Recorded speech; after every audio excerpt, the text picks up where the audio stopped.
Welcome to the GreatBase Tennis Podcast. I'm Steve Smith, coming to you from the Wintergreen Resort in Wintergreen, Virginia. Episode 178, coast to coast. I'm going to make a phone call to Portland, Oregon. We're going to talk to Cris Valverde, tennis teaching professional. And let's just call him up right away.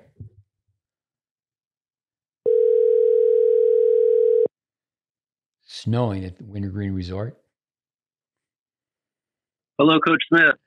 Cris, welcome to the GreatBase Tennis Podcast. Thanks for being a guest. Thanks for having me, Coach. Portland, Oregon. Tell us about your beginning days. I guess you could just tell us about today, though. You ran a tournament today. How'd that go? Oh, it went fantastic. We had a nice finish to the weekend, and it's always a pleasure having the kids take the courts for the weekend, and the parents cooperated too. They kept their cool and were polite as well. Yeah, it's more of an issue to have the parents behave sometimes than it is to have the kids behave. Portland, Oregon. I've only been there once. I think it was 2007 when the U.S. beat Russia in the Davis Cup. It's a lovely city. It rains a little bit.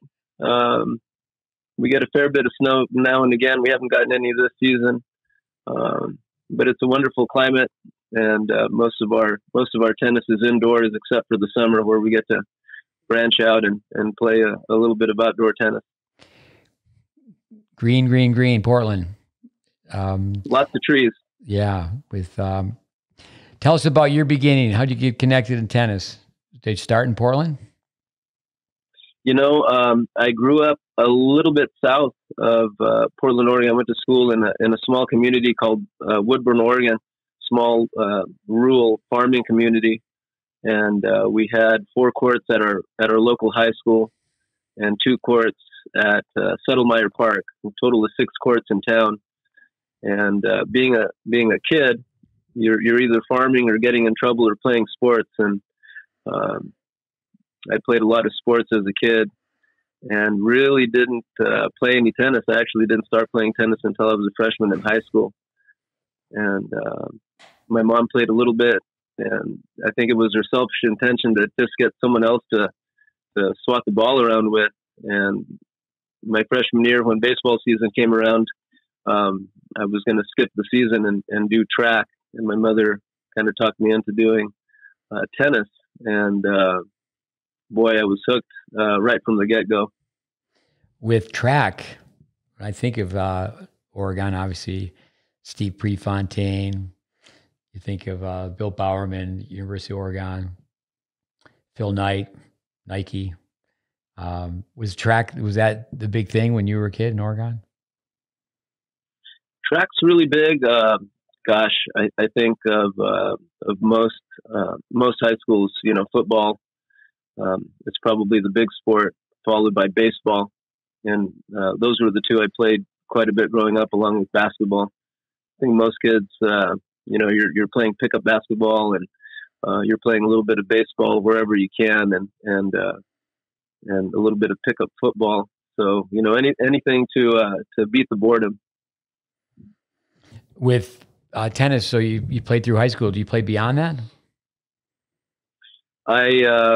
I played on a club team at Oregon State. Oregon State didn't have an actual program when I was going there. I think they cut the program in 1975, but they had a fantastic tennis team back in the 70s with Wayne Pickard and Paul Wolf, Steve Sansoni, a gentleman by the name of Jim Kinsley, and they were quite a squad. And then I think the program got cut. I played just a little bit of club tennis there. And then the following year, after my first year of playing a little club tennis, I ended up actually as the volunteer coach for the men's and women's program, which basically meant, having a key to the tennis pavilion and just organizing practices, really. So you started teaching when you were in college? Yeah, I volunteered as a coach, and then one of my buddies worked at one of the 2 private clubs that was in Corvallis, Oregon, where Oregon State is, and he was getting tired of working the desk on the weekends, and asked me to fill in for him on a Sunday. And of course, he asked me Saturday night, as he was, probably 6 beers into the evening, and so I filled in for him on a Sunday morning, and just started working at the desk at the small club, Timber Hill, and then shortly thereafter, the pro who was there, Steve Alley, he would play tournaments on the weekends, and one Friday afternoon, he asked if I would be the fill-in for some of his group lessons. And other than being the volunteer coach, I really hadn't done any lessons at all. And he made me a very organized lesson plan of what to do, and that was kind of my start in actually doing lessons. Tell us about kids in tennis. Kids in tennis. After college, I started working for a nonprofit in Portland, Oregon. Kids in tennis that really was serving at-risk youth in Northeast Portland. And I worked under two gentlemen, Don Johnson and Andre St. James. And they were with the professional tennis registry, and had been mentored by Dennis Vandermeer. Right. And I had gotten my USPTA certification, shortly before I started working for them. And so I got a little bit of an indoctrination into the PTR, and Dennis Vandermeer graduated length mesh method and progressions. And it was a really interesting and very organized way to develop a player. Yeah, Dennis is great. Of course, the late Dennis Vandermeer, in the 70s when tennis boomed in the U.S., there were so many people that went through Dennis's tennis university. I went through that, but I ended up hosting the program. In total, I went through the university 10 times. Dennis Vandermeer, amazing individual. Is that program still running? Yes, it is. There's now a chapter in Houston, Texas, where Don relocated, and we still have a chapter here in Portland, Oregon. Yeah, I think the one thing about helping underprivileged, it's much easier to give, free tennis lessons, free tennis training. It gets really tough to get underprivileged kids to tournaments. What are your thoughts on some of your experiences from working in a nonprofit? Well, for me, it was an amazing experience getting to work under Don and Andre, and it really, it really allows you to appreciate, getting to use an indoor court. A lot of these kids had never, even been able to afford having a racket. We had a locker of loaner shoes. A lot of the kids didn't even have shoes to play tennis in, and so it was a wonderful time working for them. My son, actually, the last 2 summers, has volunteered and worked at their summer camps. So he's been part of Kids in Tennis also, and he's had a wonderful time giving back and teaching other kids this great sport. You and your wife have 2 boys, correct? Yeah, Rafael is 15, and Leon, our younger one, he's 13. Yeah, our listeners, we're fortunate to have Chris's son join us last summer for several weeks, and we called him the Real Rafa. He sure got a kick out of that. The Real Rafa. With from there, where did you go after working with a nonprofit? I then relocated to Davis, California, and worked at a small club there, and they had a couple clay courts that were never in use, and so the first thing I did when I got there, they had maybe 18 or 20 hard courts and a couple clay courts that no one ever wanted to use or take care of, and so the owner was nice enough to allow me to put in a little bit of money just to get them back up to speed, and I loved them. There was the Hard True, and started working with a few kids there, and I was playing some open tournaments and got an opportunity to coach a couple pretty good kids, and got to travel with them to tournaments as well as playing them. So it was a nice experience and a nice opportunity for me to keep playing a little bit and keep my skills sharp, as well as having a chance to practice with them and watch their matches. And I think when you get an opportunity to watch your players play tournament matches, it really helps. It helps you figure out what to do in your practice sessions. Yeah, in one of our podcasts, Joel Trucker made a point that you're not really coaching if you are never watching your kids play in matches. And it is difficult for the tennis teaching professional because, you have different genders, different age levels, different ability levels. And it's not like it's not like you're coaching, say, a volleyball team and they all get on the bus and go to the same event. So it is difficult for the teaching pro to make appearances to tournament after tournament. But if you got to see your players play, certainly once in a while, to see where they are.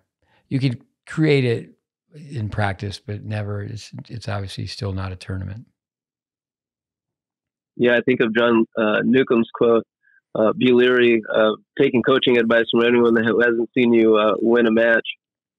Yeah. With no, I love all your quotes. But then you found your way back to Oregon.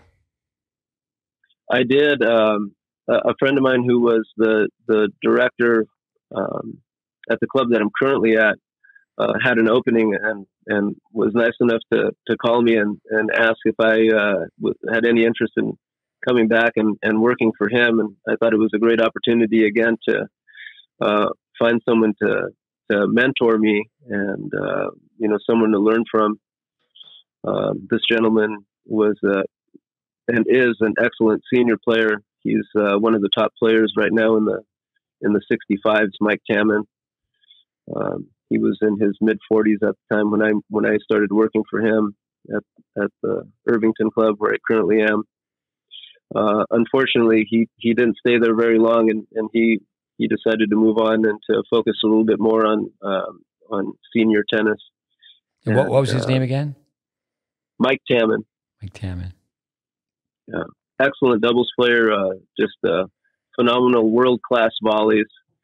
His game really reminds me a lot of Stan Smith. So if you can think of how Stan Smith hits the ball, Mike is very, very similar. With and you've been at this club for 21 years now. That's an accomplishment. Yeah, 21 years. I started there at 2002, so I'm 21 years going on 22. Yeah, it's the 7-year itch. A lot of times coaches will move, but also too the flavor of the week. Sometimes the board changes, and for someone to be at a club for 21 years is it's an accomplishment.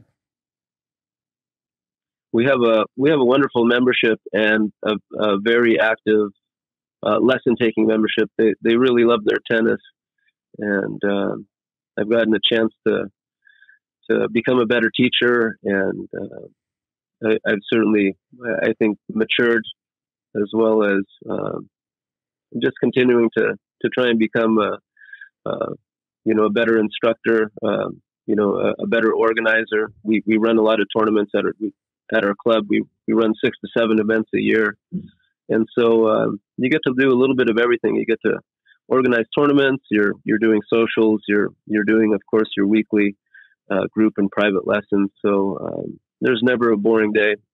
With the rain in Portland, there's a lot of indoor courts in Portland. Yeah, tennis in Portland is primarily indoor. We have quite a few private facilities. We have a few public facilities. Portland Tennis Center here on the east side of town, and on the west side of town we have Tualatin Hills, which is a very large facility. But yeah, most of our tennis is going to be indoors, which is what kind of creates a financial barrier for a lot of kids to be able to play. We also have St. John's, where Kids in Tennis has their program, and they're a small 4-court facility.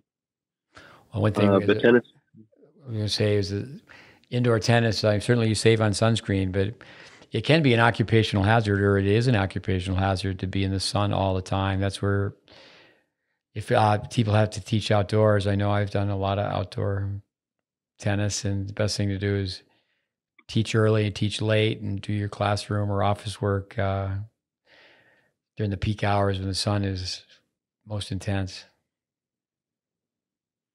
Yeah, outdoors you certainly need a big hat and lots of sunscreen.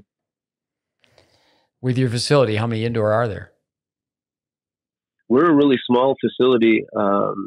We have 4 indoor courts and 1 regulation doubles court, and one small singles court that has been primarily used the last couple of years as 2 pickleball courts. We have a hitting wall out there as well.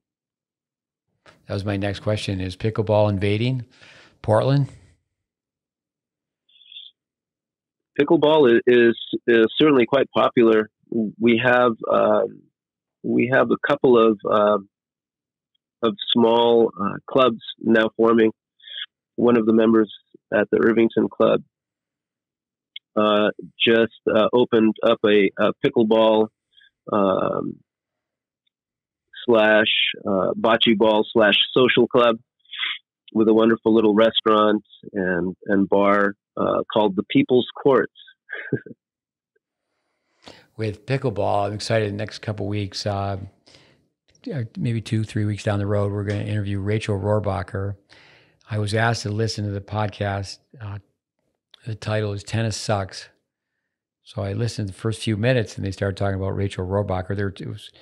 I'm going to guess it's a pickleball podcast. And Rachel's someone that we coached, I think, from the age of 7 or 8 to 16. And yeah, she's doing really, really well in pro pickleball. But, she thanked me the other day on the phone. We're talking. She goes, "I'm so happy I have Eastern grips." But to see her play and go forward, taking like an approach shot, we call it a tabletop approach shot, a volley with an added follow through. And but no, I think that's the mission, is that we in tennis, pickleball is here to stay, but the people that are teaching pickleball should learn tennis. And then it's like, okay, we know there's the kitchen and there's more swing volleys in pickleball, but really when it comes down to safety and the larger body parts if you can't beat them, join them. And we in tennis need to embrace pickleball and say, hey, we need to do it with tennis instruction, not the other way. I think when I see people teaching pickleball, it reminds me of tennis in the 70s. I don't know pickleball, obviously, but it just looks like they're making it up as they go along. But tennis, the degree of difficulty, it is wiffle ball. You can't hit a baseball, you can hit a wiffle ball. Yeah. But for our listeners, Chris and I were speaking, and he told me about this tape I had totally forgotten about. And I said, that would make a good podcast just to review that tape. Because the beginning episodes with our podcast, Andy Fitzel started the podcast, and we basically went forehand, backhand, volleys, approach shots. We just went with the typical topics in the beginning. But why don't you say a few things about that tape, and we'll get into the nuts and bolts of that. Yeah, that tape, Practice at Home, is you with two young girls, and right off the get-go, it just had so much information on there, both visually and you're dictating over the existing video, and I think the first sentence is, we start players without a racket, just, working on body balance positions. And, it's just something so basic and, but yet, really overlooked and underappreciated. The basics really, you have to be brilliant with basics, as you've said many times. Yeah. Once we talked about that, I went back and looked at the tape. And I'd have to go back and think of the date. But anyway, Jackie Calla and one other girl, not to mention her name, but Jackie now is the assistant coach at Syracuse University. She went on, she played at Amherst. And the young girl, I mean, people who look at this tape, we'll put it up on Facebook. She was 8 years old, and I'll never forget Steve Denton, who had a pretty credible background as a player. He was number 2 in the world in doubles, number 11 in singles. And he was recruiting players that we were coaching, or at that time, a player we were coaching. And I remember him telling the mom, who was 8 years old, was a Canadian, who had come down and spent several sessions with us. And Steve said, whatever you do, just stay the course. But anyway, the girl did not, someone told her that what we were doing was not the right approach. And so I really don't know what path she took in tennis, but it's really interesting. If you're connected with competitive tennis, it is what it is. There's a triangle and a mountain to climb. And so you pretty much can keep track of how people do in tennis. It's like, well, okay, you're looking at who are the best, especially with our neighbor, the Canadians, who are the best players in Canada. And then we've trained so many tennis teachers in Canada. And so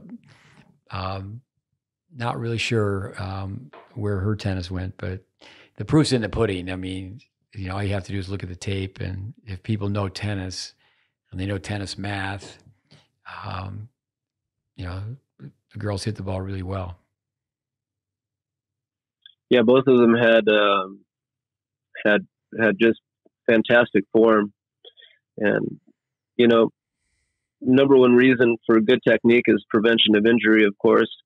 And you don't want to start off with poor basics, and only to find out later on you reach a ceiling in your game. And kids who start off with poor fundamentals will reach that ceiling, and they'll usually quit. They quit out of frustration because they can't get any better. On the other side too is makes me think of we had a session tonight. Last semester we just had three students coming in. Actually, we have it on film. They just came for 4 weeks. 4 Sunday evenings. Then it's been the holiday break, and then now we have, instead of having 3, we have 6. It's growing, and they come 50 minutes away from Charlottesville, where the University of Virginia is. And for us, it's refreshing to teach high school players. They come in, and you never want to categorize, but they're very appreciative. But what I told them, I know your spring season's coming up, but it is a lifetime sport. So you want to go back, and even, they think they're so old, someone, actually a couple of them, 3 out of the 6 are seniors. And of course the senior, many times 17, 18 years old, think, well, this is going to be too difficult. I'm too old to make these changes. And they're really not.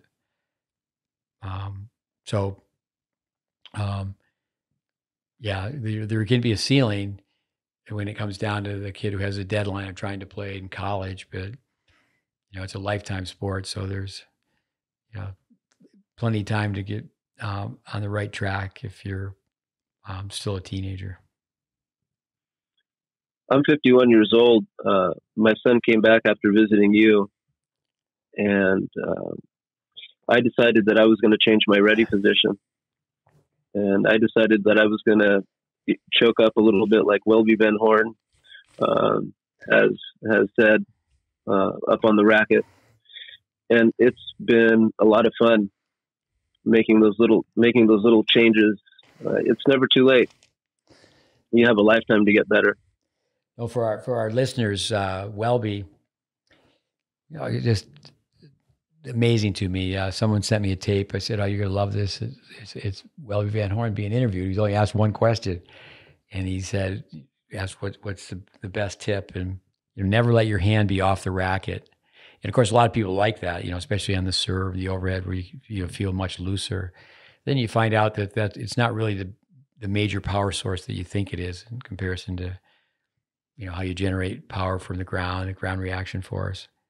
But initially, he wants players to choke up on the racket, and if they're wristy on the forehand, so just like kids used to do with a baseball bat, you choke up on the racket, and then on the forehand side, if you collapse your wrist, the butt of the racket will hit you in the lower forearm, and also then if you do the same thing on the serve, if you're like Flipper and you're or the seal at SeaWorld and you're just you're hitting down on your serve, you have palm up, you have the patty cake motion which goes up and down, but the choking up in the racket will okay, you're not supposed to do that.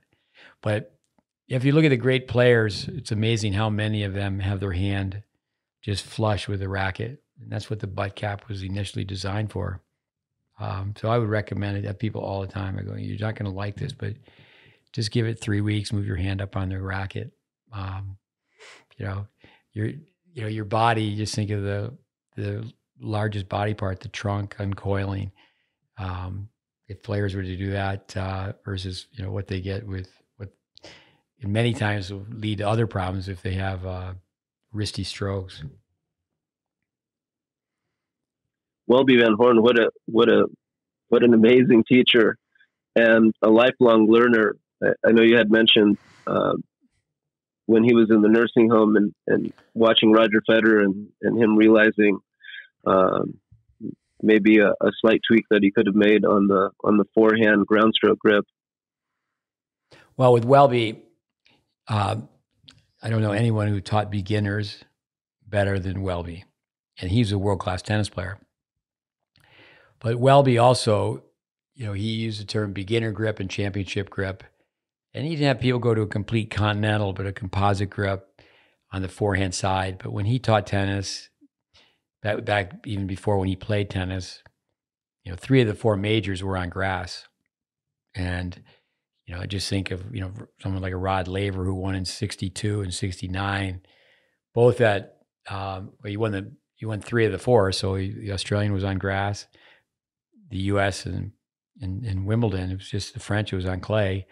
And by the second week, he's wearing spikes. No one wanted to let the ball bounce. But the forehand grip, and I think that was just very common. I know when I started playing tennis, I remember just reading on a book that was written by Bud Collins and Rod Laver, is that one grip is the simplest system.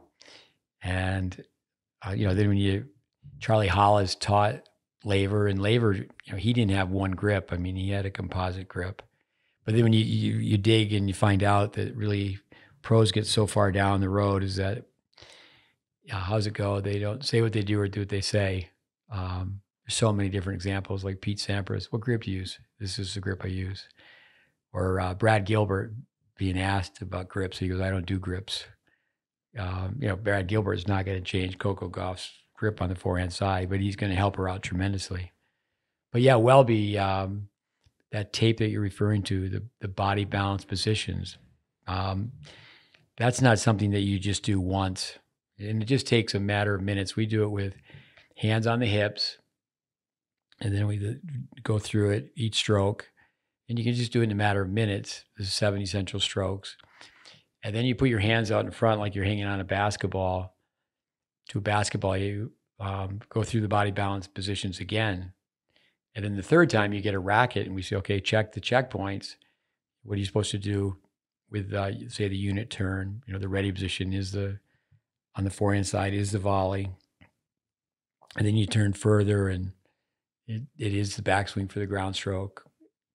And back in the day, Welby, when he was teaching, before even when he was playing, I mean, certainly the one-hand backhand was prevalent, with Connors, Borg, and Everett came on, and then the two-hander just took off. But prior to them, there were some players who had played two-handed, but it was rare. But I remember, Welby's 3/8 system of balance. He used to show a sequence of Chris Everett, forehand and backhand. And really, the two-handed backhand for a righty and vice versa for a lefty, the two-handed backhand is a left-handed forehand. And the checkpoints very much the same. And the 3/8 system balance for Welby is the heel, hips, and head. And he would have people do static balance. And I remember Vandermeer, I asked Dennis after went through his university. I don't think he really liked the question, but I raised my hand and said, okay, we studied under you for 10 days. Who else do you recommend?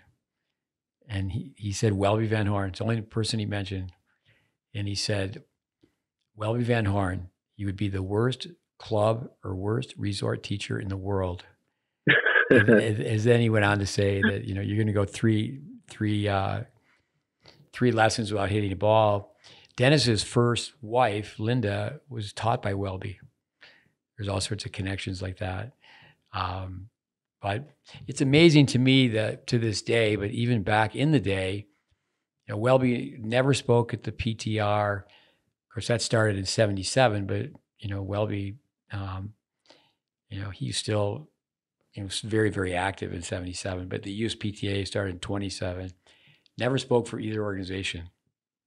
Amazing. Alex Mayer, Dr. Mayer, both his sons were top 10 in the world, Sandy and Gene. He was asked one time, where would he rate himself as a tennis teacher? He said, I rate myself one of the top 5 tennis teachers in the world.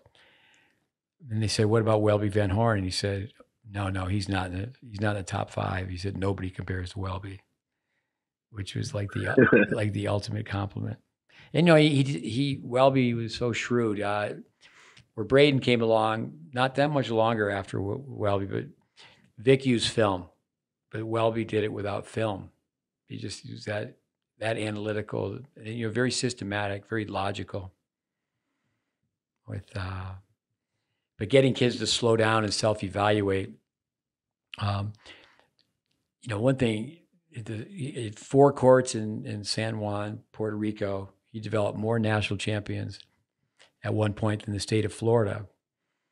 But Welby used to play kids with his opposite hand. He would play kids with his old Dunlop Max Ply with no strings. And he would just hit the ball in the throat, the yoke of the racket. And it's like, you got to be kidding me. He did have a palm-up serve when he would do that. He would just toss and tap it from the throat. And then he would come into the net that's how good his hand-eye coordination was. I asked him one time, I said, Welby, how did you get so good? And he said, Steve, when I was a kid, there was no TV. And, it's really sad. I mean, Chris, you could comment on that. We've had a couple of kids here this last few weeks. We're just playing tennis, baseball. First, we just played catch. When kids are kicking a soccer ball back and forth, they're just playing catch with a soccer ball, or they're passing a basketball back and forth. I think the U.S. thought is catch is football, catch is baseball. But, there's a term the Spaniards have on rallying, just send and receive. But it is really sad. I don't want to be doom and gloom, but kids can't catch and throw. They spend so much time with electronic gadgets. But go ahead. What else comes to your mind with that tape? Well, I was thinking about Welby Van Horn and his book. His book you have on your website now, um, Yeah. along with Paul Wardlaw's book. Yeah. Yeah, it's a collector's item, really. It's difficult to buy. I know people end up spending quite a bit of money for Welby's book. Not sure about Paul's, but yeah, I'm grateful that you mentioned that. Um, it's a diamond in the rough. I mean, people should go through the book. Tennis teachers, um, with from one idea, there's another idea. And, one thing that's a lot of fun at camps is to have a form tournament. These podcasts we have, Sujay Lama was talking about that. Okay, here are the prizes. That's a Dennis Vandermeer thing. Okay, we're going to con them. We're going to have prizes. But that's what I've done over the years with the Welby Van Horn. Hit, hold, freeze, and at a camp you break kids into teams. And you have the instructors become judges, and they're just tossing balls back and forth, and who can hit and hold. It's so important. With go ahead. It's interesting looking at Welby Van Horn's book and Vic Braden's book, Tennis 2000 or Tennis for the Future, and you look at the pictures in there, and I'm certain that students will get turned off by the images that they see in there and how stiff they look, and the disconnect between the pictures that they see in those books and when they're watching tennis on TV, and not realizing those images and those basics are the ABCs of tennis. Or on one of your podcasts, I think you mentioned the printed letter A. Say it again. I think on one of your podcasts you mentioned the printed letter A as one of the basics. That comes printing from the letter A. That comes from Mike Larscheid, the GreatBase. He said, think of it as printing, and print, then cursive, then signature, autograph. And I talked to Mike just this last week, and okay, can we agree that this is the shape of A, this is the sound of A? Can we move on to B?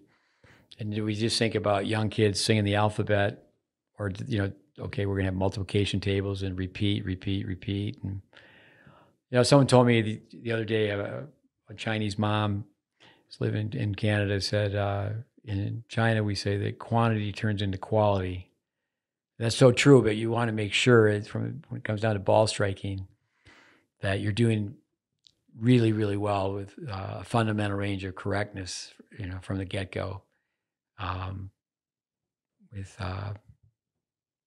So the books are dated, but just with photos alone, the short shorts or the wooden rackets, and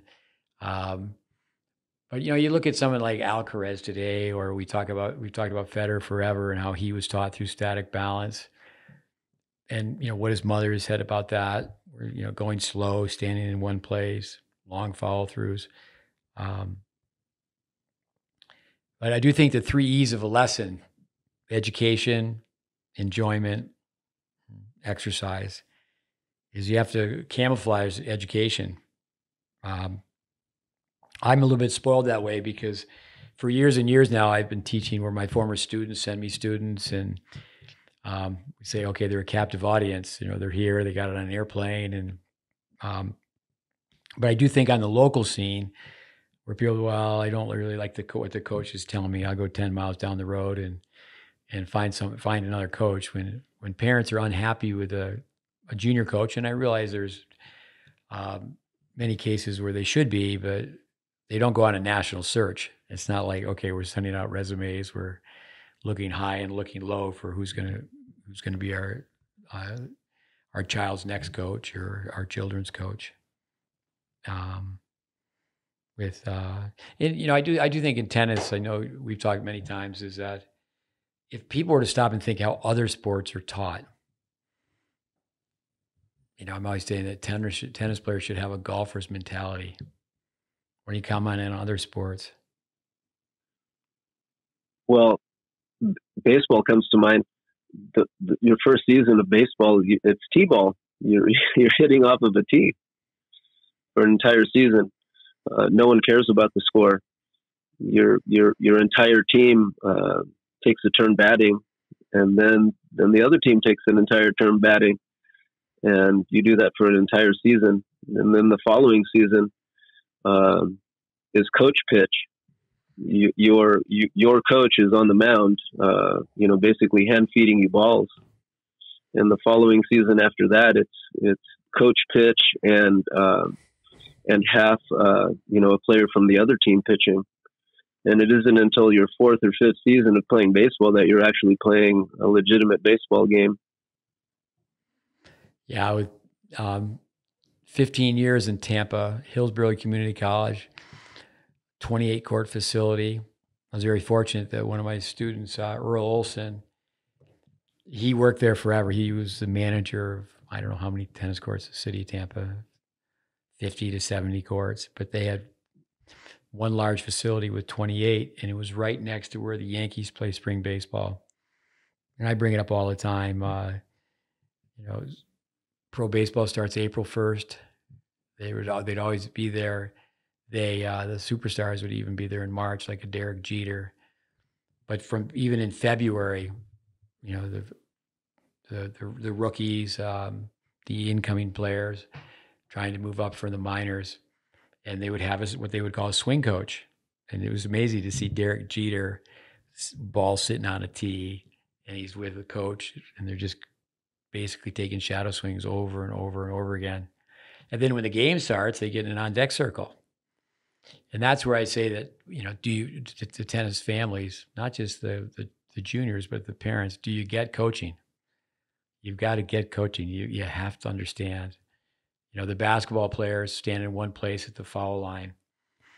We have a great clip. These young kids drop hitting balls into a basketball hoop. Your target's small and elevated. But people don't think that. We're just showing the realities of the court to this group tonight, where when you're on the baseline, you see your target through the net, unless you're really, really tall. And if that net wasn't transparent, you couldn't see any of the tennis court. So players swing level. They swing horizontally. Then you say, okay, stand in the corner, and you have one of the kids volunteer, and they point down the line. And you say point cross court, they point to the next court over. They just don't know how narrow the court is. Every sport, I grew up in ice hockey, you go to an NHL game and the warm-ups they're doing, you see that's what the kids are doing in the early age groups. And they keep doing those basics throughout their career. Francis Tiafoe was warming up for one of his U.S. Open matches this last summer, and they just showed a clip of him in the inner bowels of the stadium in the warm up area, the exercise area, and he was just in front of a mirror without his racket. He had his headphones on, and he was just shadow swinging. And I thought that was really cool. TFO's cool. I got a chance to meet him. He played. I know my son played some doubles with TFO. Obviously, I was introduced to him with my son Connor, and so he was calling me Papa Smith, and just because obviously he knew I was Connor's father. And anyway, when you think of commentators on TV, it's more small talk than fact finding. I read just recently where TFO is not working with Wayne Ferreira anymore, so we go to the gossip side now. And I wonder why that is. Maybe Wayne's just taking some time off, or he's traveled, but he did a great job with TFO. I was told and by insiders that he basically said, okay, you can't use your cell phone from 9 to 5. And he was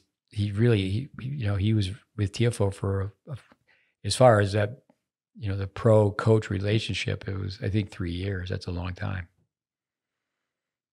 But coming back to Welby, TFO, if Welby were alive, I mean, I'm pretty confident to say that he would really be critical of TFO's forehand, very critical of TFO's backhand. But Welby grew up in a time where they could put the ball on a dime, and he would serve to TFO's forehand, and he would volley to TFO's forehand, and he would say, "Okay, can you 2 out of 3 times pass me?"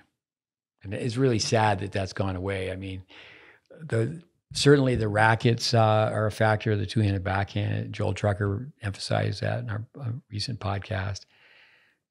People are teeing off on both returns. Returns are better. But, the reason people can't serve volley is they just don't. They don't do it through the juniors. They don't do it in college. I mean, Division I college tennis now, it's a safe bet. The men, you go to a match and 2 out of the 3 teams, and within a few years, it's going to be 3 out of 3.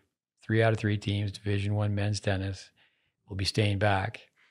And the coaches want to win, so what's going to happen, it'll be a rarity, if at all, in my opinion, that there's going to be a college coach says, okay, you're going to come in and we're going to redshirt you. And there's a little bit of that going on now, not nearly like basketball or football, but we're going to take a year off. Back in the day, we talk about it all the time. Stan Smith and Arthur Ashe, U.S. Open, Wimbledon champions, they didn't play. You couldn't play as a freshman. I think it was 1970, 71 when that changed. I have 3 older brothers. When they went to college, you couldn't play as a freshman, but I went in 73, freshmen could play. And so another thing was with, TFO and the backhand volley, it's pretty obvious that, they're not going to, TFO is not going to be playing for the U.S. Davis Cup doubles anytime soon. I remember one time my son was asked, he was at the same table with TFO, they're having dinner, and the USTA coach came by and said, "Hey, Connor, so-and-so can't play tomorrow. Would be all right if TFO plays." Francis, and Francis at the table, and Connor goes, "I don't care." And TFO just goes, "I'm terrible at doubles." But a lot of times kids don't play doubles. They just don't play. Even when they start playing at the pro level and they need the money. Certainly there's no money at the entry level. The future is on the men's side, for example, same on the women. It's on our podcast with Manny Diaz. He coached John Isner, and Manny was coached by Welby. And I asked him, I said, he coached 2 really good players, I think, very, very close to the top 10, if not both. I think Michael Pernfors, who he was a Bulldog, played for Georgia. He won the NCAAs twice. He won the NJCA twice as well. He might have been 11 in the world. I think, like Isner, I think they cracked the top 10. And I asked him, you had to pick between those 3, who wins? He picked Welby. Who's the most competitive? Welby. And I asked him on our podcast, he said it, if John Isner had Welby as a junior coach, what would be the difference? He said he'd have millions and millions of more dollars. Can you imagine someone as great as Isner? I mean, obviously one of the most likable guys on the planet, but he served and stayed back in doubles. It's just amazing.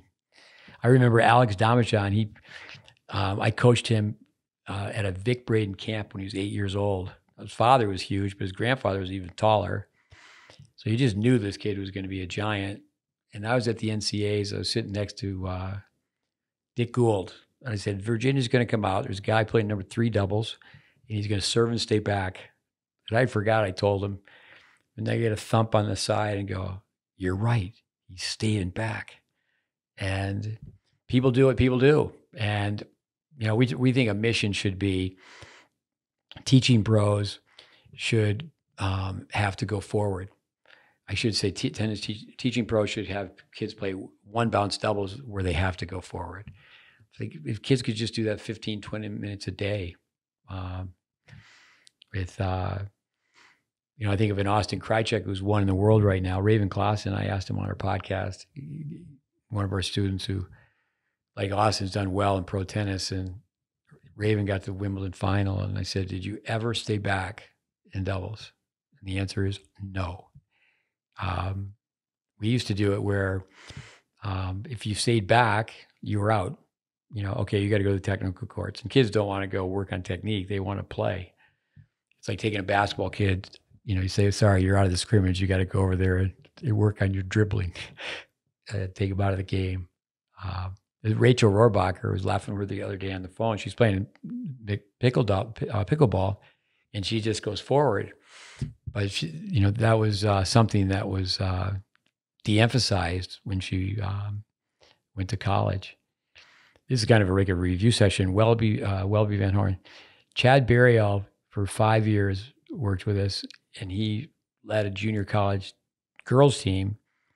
They won a national title. I think they were in the finals 3 times. Every girl who left, talk about being chauvinistic and sexist, every girl who left and went on and played at a 4-year school were told they had to stay back. It's like girls can't serve and volley. It's just, it's just a crisis. That's where the giants of the game from yesteryear, you take like the 2 Panchos, a Pancho Gonzalez or Pancho Seguro, they look down from tennis heaven and it's like they've got to be just cringing. Like, what is going on? I'm sure Jack Kramer would be too. No, Jack Kramer was the same age as Welby. They did really well in doubles together. And Welby had wins over Jack Kramer. But Jack Kramer had the edge. And Welby, back in the day, where he was one of the best players in the world, but he wasn't, you had to be in the best 2, 3, 4 to be part of the barnstorming. So like Kramer playing Budge or Kramer playing Riggs, or Kramer playing Gonzalez, they would be booked 100 matches. Be interesting if that were to happen today. If say Alcaraz and Djokovic, that match they played in Cincinnati not too long ago, and said, okay, they're not going to play the tour, but they're going to travel around the world and just play 100 matches. And they would get a percentage of the gate. I don't know if that would be good for the game, but that's how it used to be. There was a lot of juniors have no understanding that prior to 1968, tennis was an amateur sport. Shamateurism, the under the table, someone would play a tournament and they might be given 100 rackets by a company, but they would sell the rackets, but they weren't. I mean, at one time when you would win Wimbledon, I think it was 28 pounds, a gift certificate to Harrods. If you won Wimbledon, you would get a gift certificate for 28 pounds to a department store. I see in your notes here the 10,000-hour rule, the tiebreaker test. You're certainly someone who spent a lot of hours with our content. Why don't you comment on that? One of my favorite quotes from that video was, "I've never seen a great 12 and under tennis player. I've seen someone who's great for 12 years of age, but a 12-year-old hasn't put in the 10,000 hours." That one really stuck with me. Yeah, Andres Eriksson, that passed away, Swede professor at Florida State. I think people have to stop and think. He's the one who did all the research on myelin and the 10,000-hour rule. I think Malcolm Gladwell got so much credit in the book Outliers. It's 3 hours a day. It's 1,000 hours a year, and 10 years is a good start. Arthur Ashe, 3 years to be a fair player, 5 years to be a good player, 10 years to be a great player. A lot of these homeschoolers are getting 20,000 hours, but a lot of times kids they're working hard, but they're not working smart.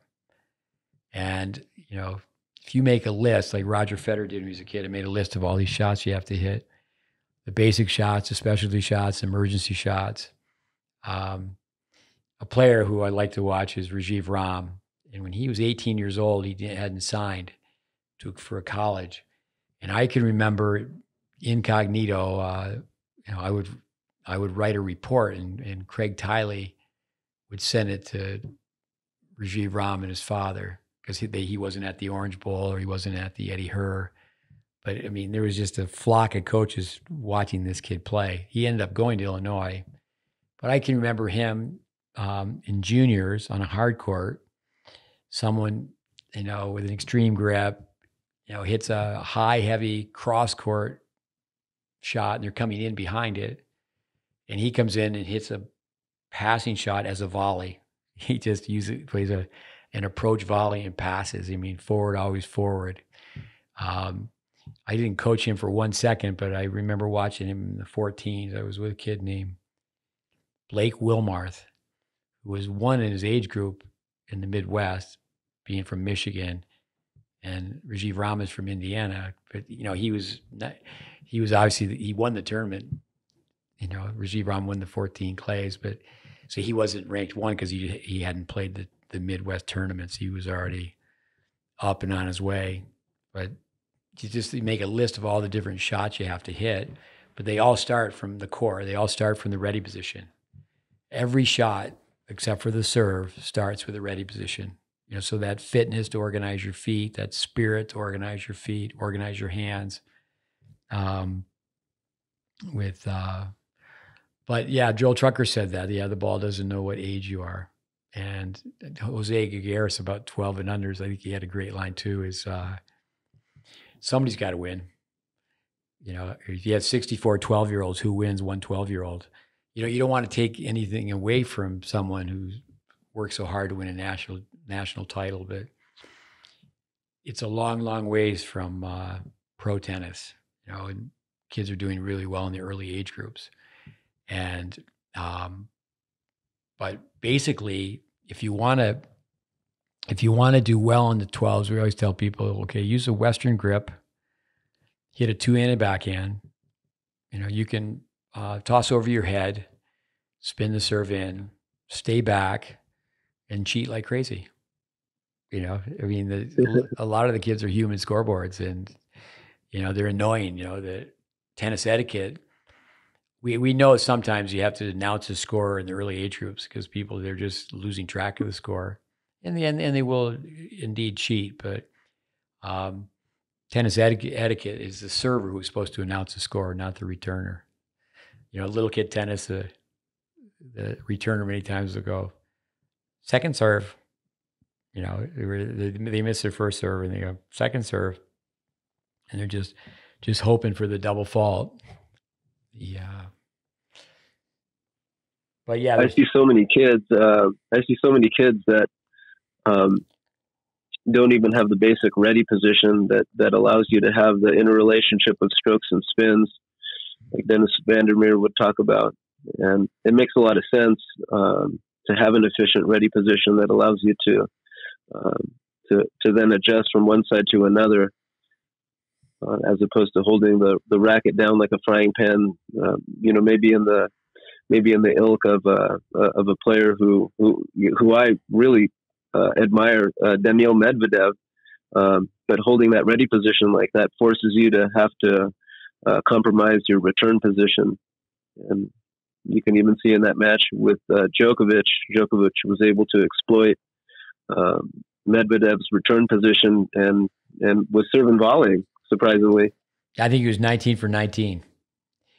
In deuce court, spinning the serve wide. And, the one thing that is a great trait, great characteristic, is to be stubborn, but you have to have that stubbornness work for you. And again, coming back to, like Jack Kramer, I loved it when he did commentating. He would just say, what is he doing so far back? That's where Roger Federer, the way he could turn and just from the volley position, ready position to volley, and both sides, and how he could not really block the ball, but just counter speed with speed, get the alignment of the racket head like a volley with an added follow through. And Andy Roddick, our best player for 10 years, stood so far back, and he was once asked, what about Federer? He said, he's an artist, he's a technician, I just hit the crap out of the ball. And that's where the differences are, though, all the little things. Alcaraz has come along, and, everyone knows he's great, but just like with Roger Federer, you don't really hear the nuts and bolts of why he's great. And, but, you know, you'd be hard pressed, I think, to name anybody who's commentating on TV who's ever been in the trenches teaching beginners. That's just a world that they never re-enter. They were a beginner at one time, and they wouldn't have that position in the booth unless they became a highly acclaimed player. Yeah, it's really interesting. With go ahead. Speaking of stubborn, I was pretty amazed at how Djokovic was able to transform his palm up serve over the course of a few years to what it is now. That's pretty amazing. Yeah, I mean, Todd Martin is a classy guy and bright guy, and he was coaching at one time. I do think that Djokovic experimented with different coaches, but yeah, no, he definitely improved. I've been told that no one spends more money on coaching than Djokovic. Warren Pretorius, who's been a guest on our podcast, he gets calls at wee hours in the morning when from someone from Djokovic's team when he's playing somebody who's never played before. They're going to be able to tell him, tendencies. Where does a person have a tendency to serve? When it's 30, 40, that type of thing. With yeah. How about the word picture method? Let's go through that. What do you think of the word picture method? Oh, I love it. Don Leary. You have the Ferris wheel, the letter C, go around the beach ball. He has a cool little book. Yeah, the book, The Teaching Pro. In the 70s, in every major newspaper on Sunday, there'd be an illustration based on the word picture method. Now, we certainly use different images, but the system is his. I was fortunate enough to go to one of his camps one time. Somebody used to practice with, a guy by the name of Mike Duncan, set it up where I was I went through a Don Leary tennis camp.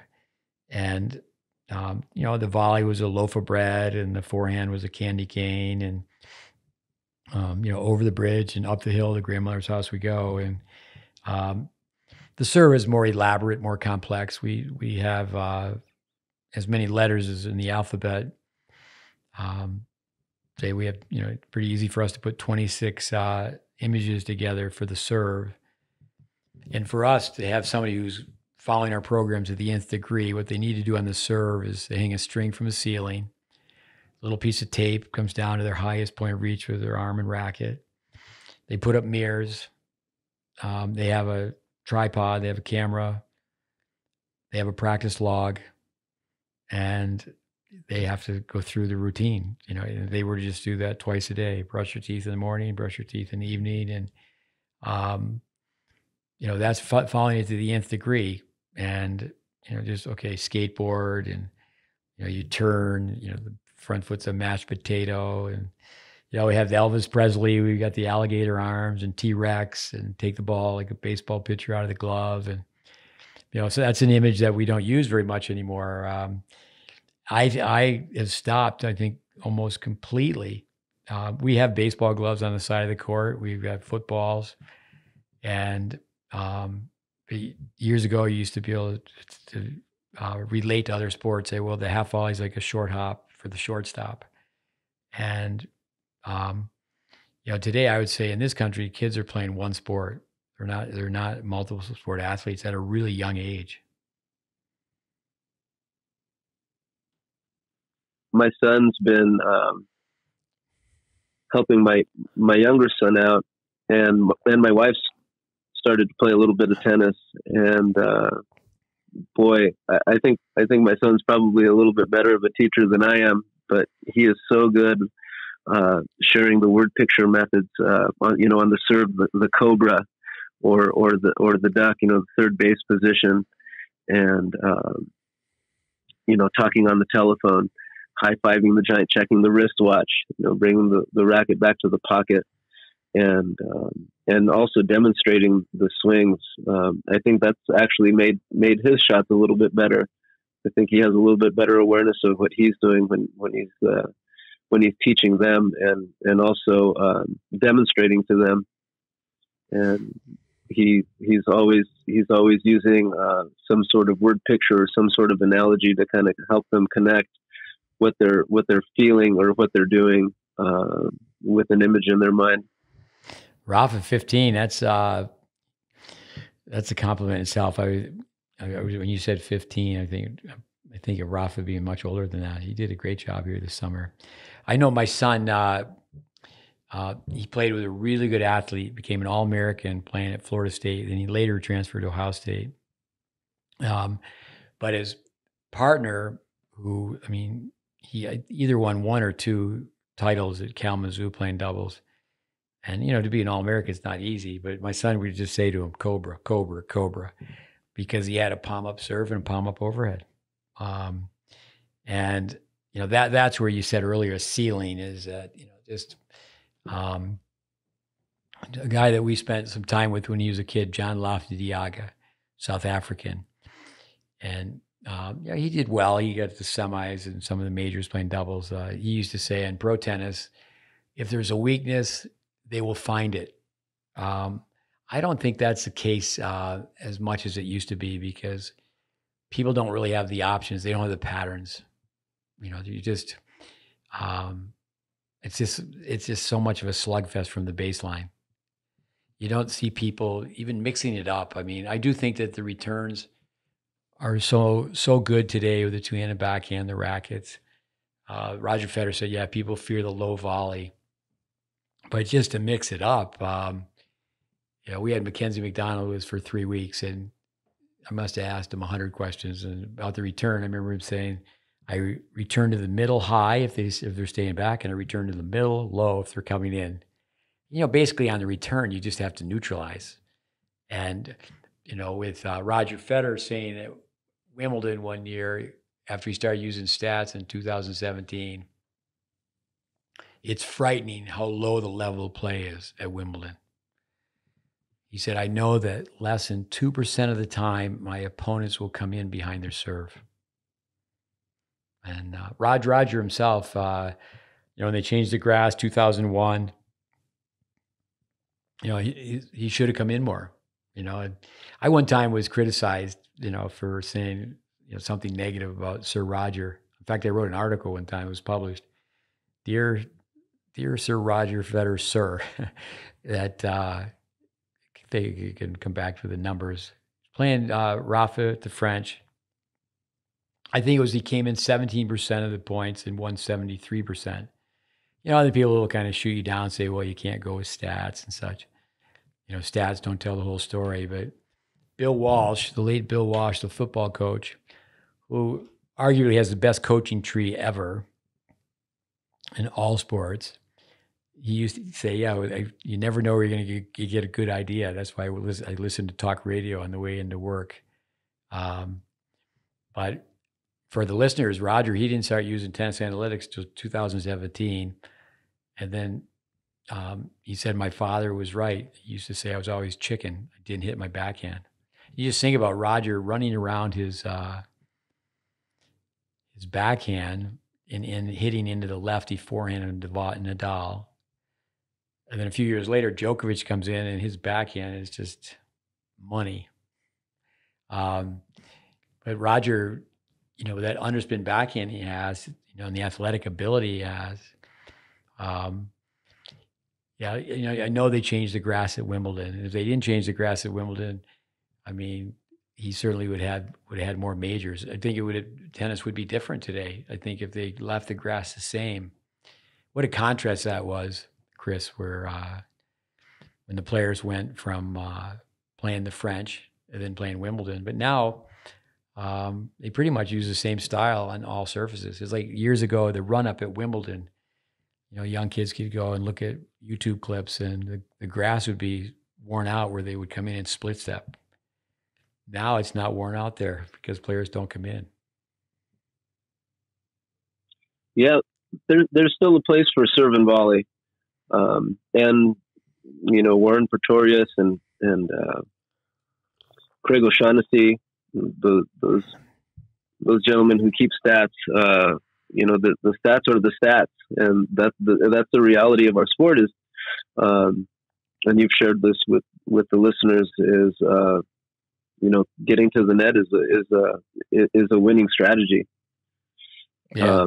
If you don't learn it at a young age, if you don't develop the instincts at an early age, then you're not going to do it when you're older.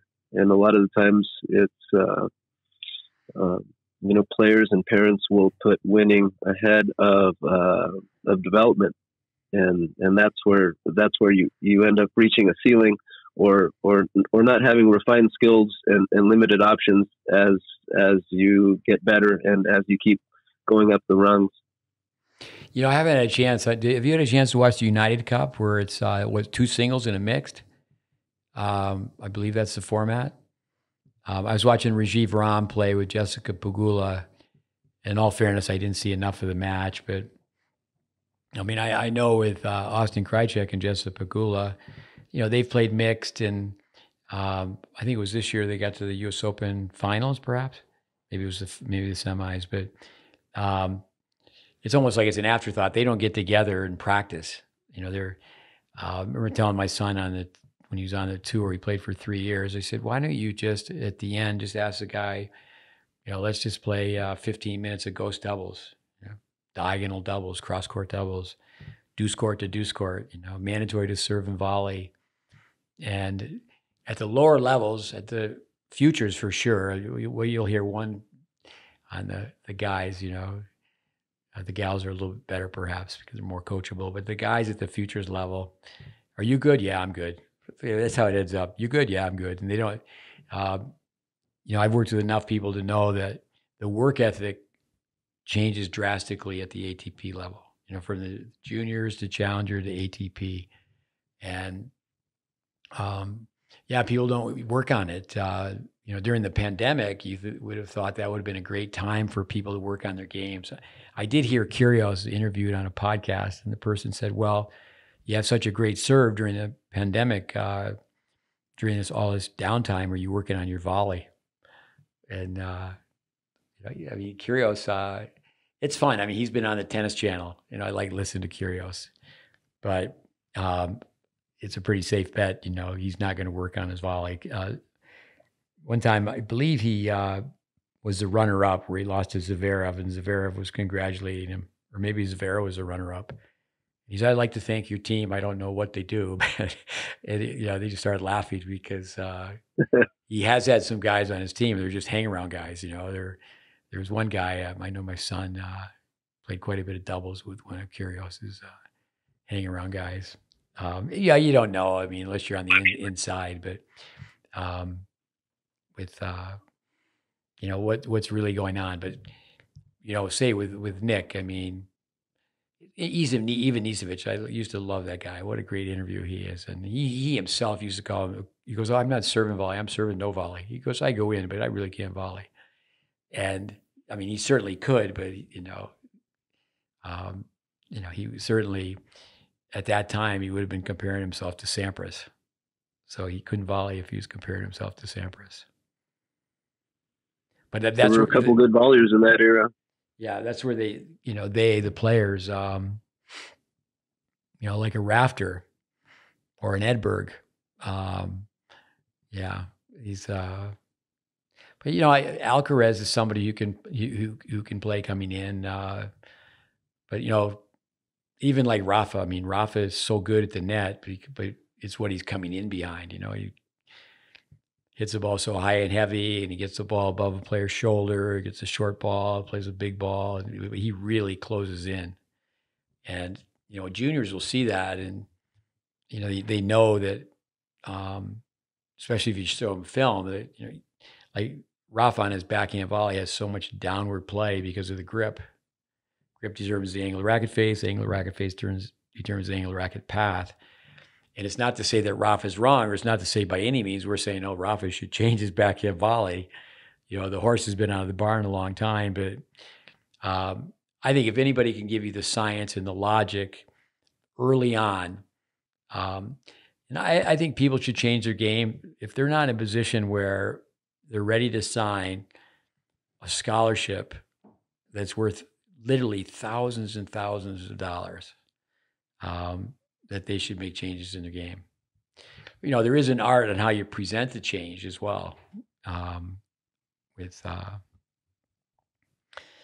yeah, the volley is a lost art. What else comes to your mind? It's a lost art, and you think about tennis. Well, I was gonna ask you about the volley. You're one of the few coaches that advocates a 2-grip system. I know my coach, Gundaris Tilmanis, who we spoke about on the phone a bit ago. He also is an advocate of the 2-grip system on the volley, and I hear a lot of coaches teaching a continental grip on the forehand volley, and it just goes back to the grip determines the angle of the racket face. The angle of the racket face determines the swing path, and you're going to be chopping down and to the left if you're a righty. If you're in that continental grip with a grip in that continental and the racket askew. Well, I teach beginners. They get up to the net. Obviously, they're going to volley with a forehand grip, Eastern forehand grip. Beginners should volley with a 2-handed backhand grip. We have a film. Everyone's seen it now, but at one point, I was running this academic program where you get a 2-year degree. I remember one bright guy, Tom Gilly, who ended up, I believe, 15 years he ran Vandermeer's Academy. I've communicated with him recently about being on the podcast. So we had this clip of Pete Sampras. It's Robert Lansdorf feeding the balls, and it's, okay, Petey, smiley Petey. And, you've seen it, but one of the 4 shots he hits is a 2-handed backhand volley. And you have a better chance of learning a 1-handed backhand volley by hitting a 2-handed backhand volley, because you can square out the racket head and you can drive through the shot, and then you can keep what we call a tabletop, the linear pattern, racket going forward. But kids want to copy the pros, and the pros are playing one-handed, so then they will play a one-handed volley. If they do go to the net, they run around their backhand volley. We'll do that coming up here with the Australian Open. We'll commentate on the matches. We did the first time at the US Open, and Sabalenka, big ball striker, great player. But like the second point of the match, the ball is coming right at her backhand volley. She runs around it. I mean, you can't run around a volley. Vandermeer used to do a great thing, Chris, where he would say, all right, I have a forehand grip. I'm going to turn to a backhand grip. What takes more time, to change your grip or not change your grip? But as players advance, what's ideal is they volley with a composite grip on the forehand side, almost a continental. And then a backhand grip is for righties on the right side of the number 1 panel. So, if you can make a chest pass in basketball, not only you have to change your grip, you got to straighten your arm out too. But it's amazing. On our course, Tennis Intelligence Applied, the gentleman has his own tennis school now. And, we actually ended up spending a lot of time with his son, who was the captain, Chuck Creasy's team at the Citadel. And I say on one of these clips, so this is where people will quit the course, is you don't volley with a continental grip. And so the dad actually saw that and he stopped. He goes, I'm not going any further. I know you volley with a continental grip. And then what happened is he saw our students play. And then, so he went back, and, you got to just listen to the science. I mean, top players, again, they don't say what they do or do what they say. The Bryan brothers, so great for tennis. They spent a lot of time with Vic Braden when they were younger. I know on all our videos, our mountain videos, we have a film of Andy Fitzell and Vic Braden working with the Bryan brothers. And Vic used to always talk about, just how's the racket face at the hit? We talked about Ryan Reedy, who's doing a great job with 2-minute tennis. And, he has a good handle on, certainly a very, very good handle on Vic Braden methodology.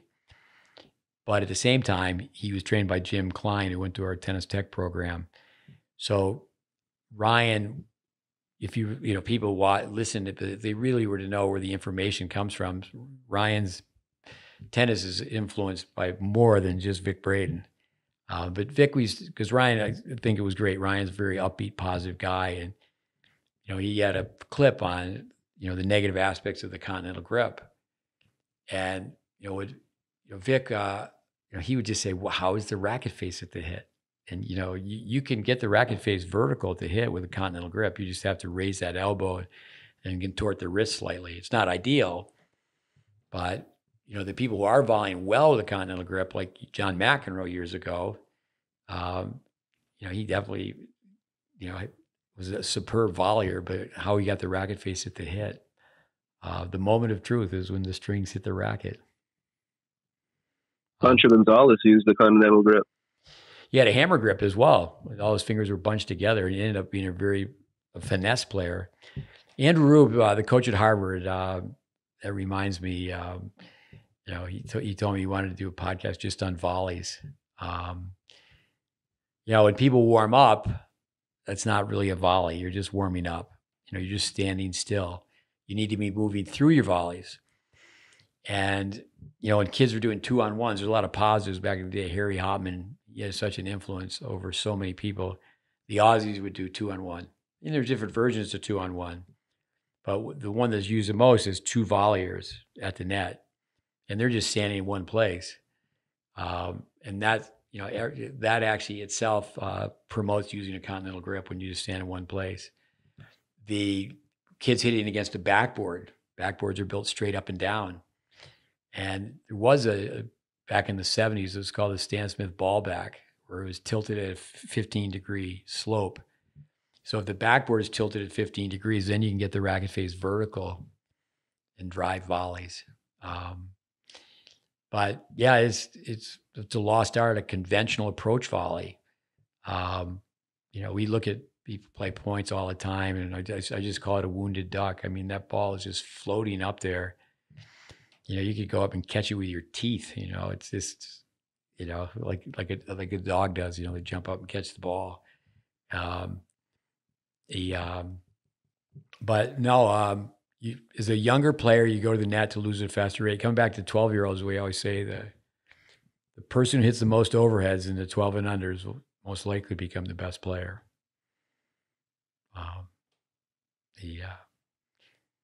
Now I think of Philip Farmer, who coaches Austin Krajicek now. He coached the Bryan brothers, and I don't know Philip that well, but in the juniors, when I see him, I tease him about a story. He played a kid by the name of Timmy Hurst who had really clean strokes. But, Timmy was just very conservative, and he wouldn't, when he was younger, he just wouldn't be aggressive. And his father was a brilliant researcher. I tried to tell him afterwards, I said, Timmy won. It was a tournament called the Cotton Bowl. And I said, well, Timmy won, but Philip was just dominating that match. He was just all over the net, missing volleys and missing overheads. That's where we always say, the review session here, winning is not confusing. It's totally confusing. Yeah. What about the underspin backhands? Yeah, lost art for sure. We made a comparative tape the other day between a 25-year-old college player and a 10-year-old girl. And, brawn versus brain. Okay, obviously the 25-year-old is going to be a superior player. There's a ready play. It's no match. But if you had a form tournament, or better yet, you had a target tournament, and I think that's what has to really happen to improve tennis. If we could unite tennis teachers here in this country, okay, we're gonna agree on checkpoints. We're gonna have form tournaments. We're gonna have prizes for little kids, and then we're gonna have target tournaments. But yeah, Navratilova, I think of Novotna, I think of Graf, Sabatini, Manlikova. Those are yesteryear players, but can you take that backhand one-handed and come in? Even if you're a two-hander, we drop hit balls, the first few minutes of practice, and say, okay, just drop 5 forehands, 5 backhands, topspin backhands, 5 underspin backhands, 5 serves, stand balanced till the ball hits the fence. And may just do it for 20 hits. Sometimes we do it in the middle of practice, end of practice. But the underspin backhand, where you can take speed off the shot, when the ball's in flight, you're in movement to the net. The trajectory is what keeps it low. You give your opponent less time. We had two boys just 2 days ago play a set that way. Serve underhand. You have to come in off the one-handed backhand approach, and then you just play it out. And it's forced teaching is important. You have to force people to do it. And the kids want to play a set. It's okay. We're going to play a set this way. Go play a set. The server has to serve and volley both balls. Just go play a set. And at least to get them to do it in practice. Seriously, kids will go 5 years without getting to the net. And, I think coming back to Dick Gould, I don't care how you get there, you got to get there twice a game. Matt Clore shared this with me, who coached Mackenzie McDonald. It was a note, an email written, text message, I guess. Text message from Federer to Mackenzie. And it was grass court season, but it was just, I don't care how you get there, but you got to get to the net at least twice a game. And, people play for months. I mean, months.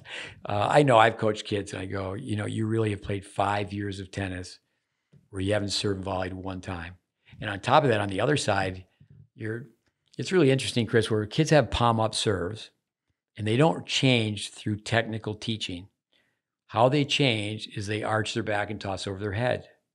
So the people listening, you just have palm up, and now you take your palm and you toss the ball over your head. Now your racket's on edge, and you wouldn't throw a ball or a baseball or football that way, but you can hit some spin, but you don't know that you're not hitting any speed.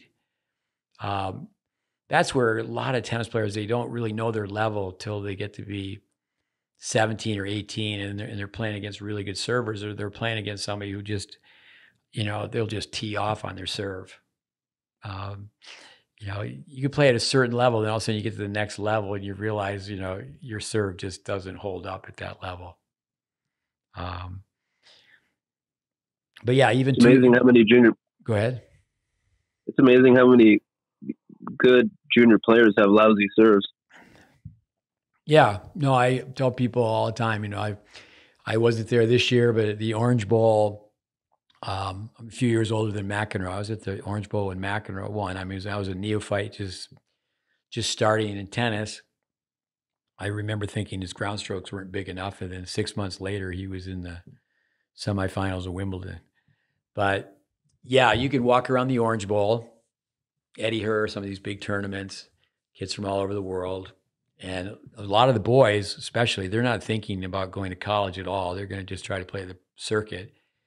And they're going to be tennis teachers in no time because they don't have a good enough service motion. And how that works, the consumer is blindly writing checks. And, consumer doesn't have product knowledge. I should say the consumer doesn't have consumer knowledge. The teaching pro, for the most part, get myself in trouble, but it's not being rude. I'm just being honest. Is the teaching pro, they don't have product knowledge. If they had product knowledge, they could produce people who could serve. So anyway, there's literally hundreds of kids hitting serves, and you can just tell that they don't have a service motion.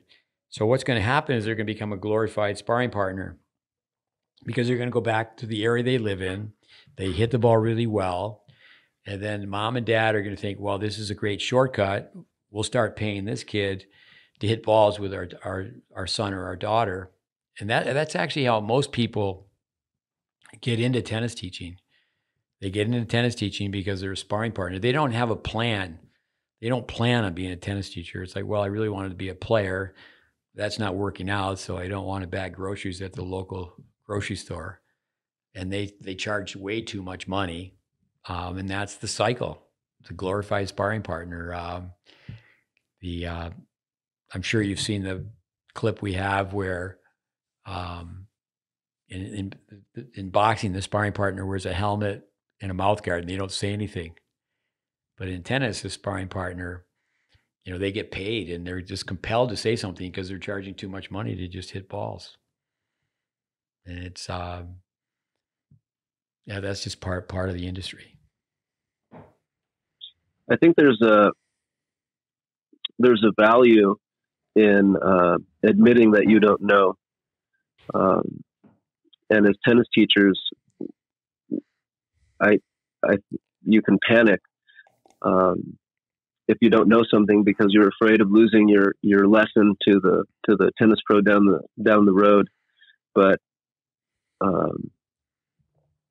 if you don't know and you think that you know, the possibility of ever knowing, is dead. And if you say you don't know, then the possibility of knowing and the yearning to know is alive within you. And I think that's what leads you to be inquisitive and have an inquisitive mind and to find out the answers. Well, yeah, how do you find out the answers? There's a question for you.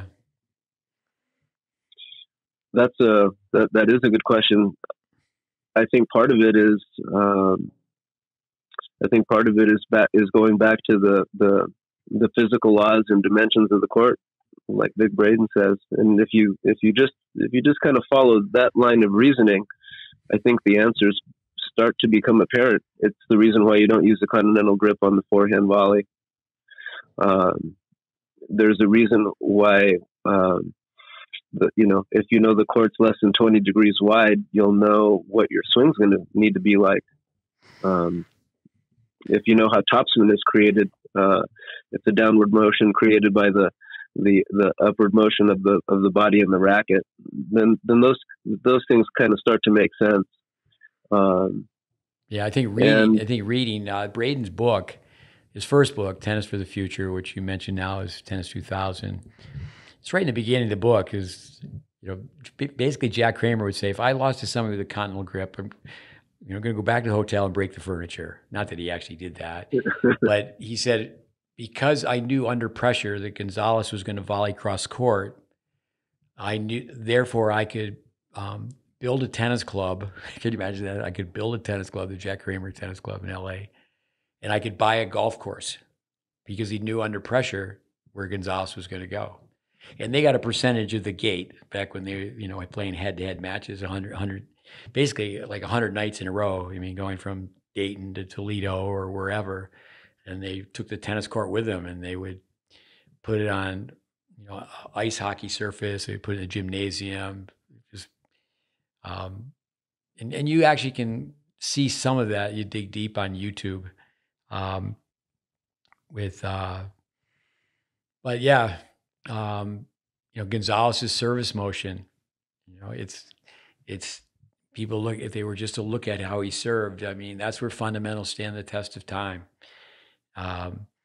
Kramer one time, before he passed away, he was hanging on to one of the modern rackets, and he said, "Could you imagine playing tennis with this? The equipment they were playing with, even the shoes they were playing with, it's just not comparable today." But I do think I tell my kids, go ahead. Just getting back to the dimensions of the court and coming into volley.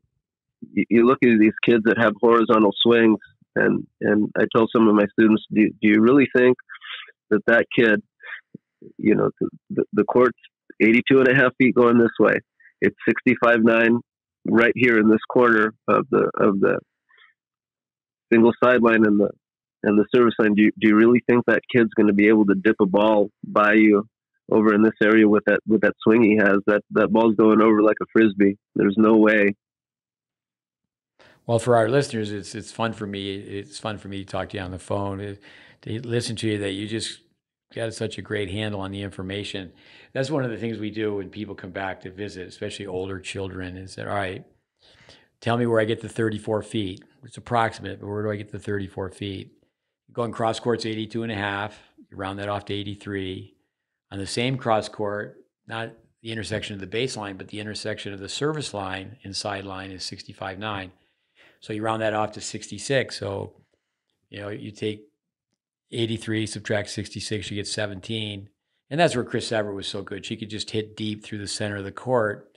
So you get 34 feet of ball length. The ball goes 17 feet one way and 17 feet the other. But most people, they can't hit through the court because they don't get below the ball and the racket doesn't track out.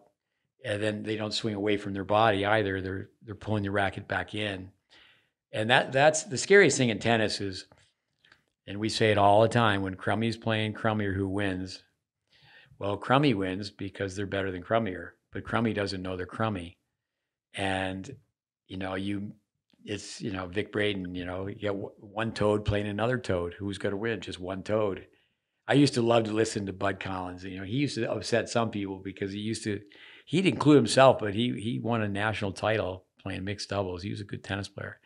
But he used to call everybody, at home, well, us hackers, this is how we play. That's where actually Braden was a great comedian. He would always use the pronoun we. This is why we can't play. This is why we are at home, because we hit short. Vic used to say this story that if you call someone up to play and they answer the phone, that means you need to attack. Because if you call them up to play, that means they hit short. If they didn't hit short, they'd be out on the tour. I mean, I was watching some kids on video just the other day. I mean, every ball is short. I mean, every ball is right around the service line. And these kids are all bright, but they're like, come on, hit the ball high and deep. But I think that's where kids actually get lessoned out. They get programmed out. I mean, it's a fact that back in the day when kids in America were taking one private lesson a week, we were developing better players. You could argue that tennis has become more global. When the wall came down in Berlin, I think in '89, tennis just blew up in Eastern Europe. I mean, it just was bigger than big. And so, definitely years ago, tennis was, it was primarily the countries that had the majors. It was Australia, it was England, it was the US, and it was France. They had tennis players. But now it definitely is an international sport. But yeah, I think situational training, getting kids to practice going forward. But it's all that 2-inch trophy. Everybody wants to win the 2-inch trophy. Say the 10 and unders. Obviously the kid wants to win for sure. The parent wants the kid to win. The coach, wants the kid to win. And it's okay if they're winning the wrong way.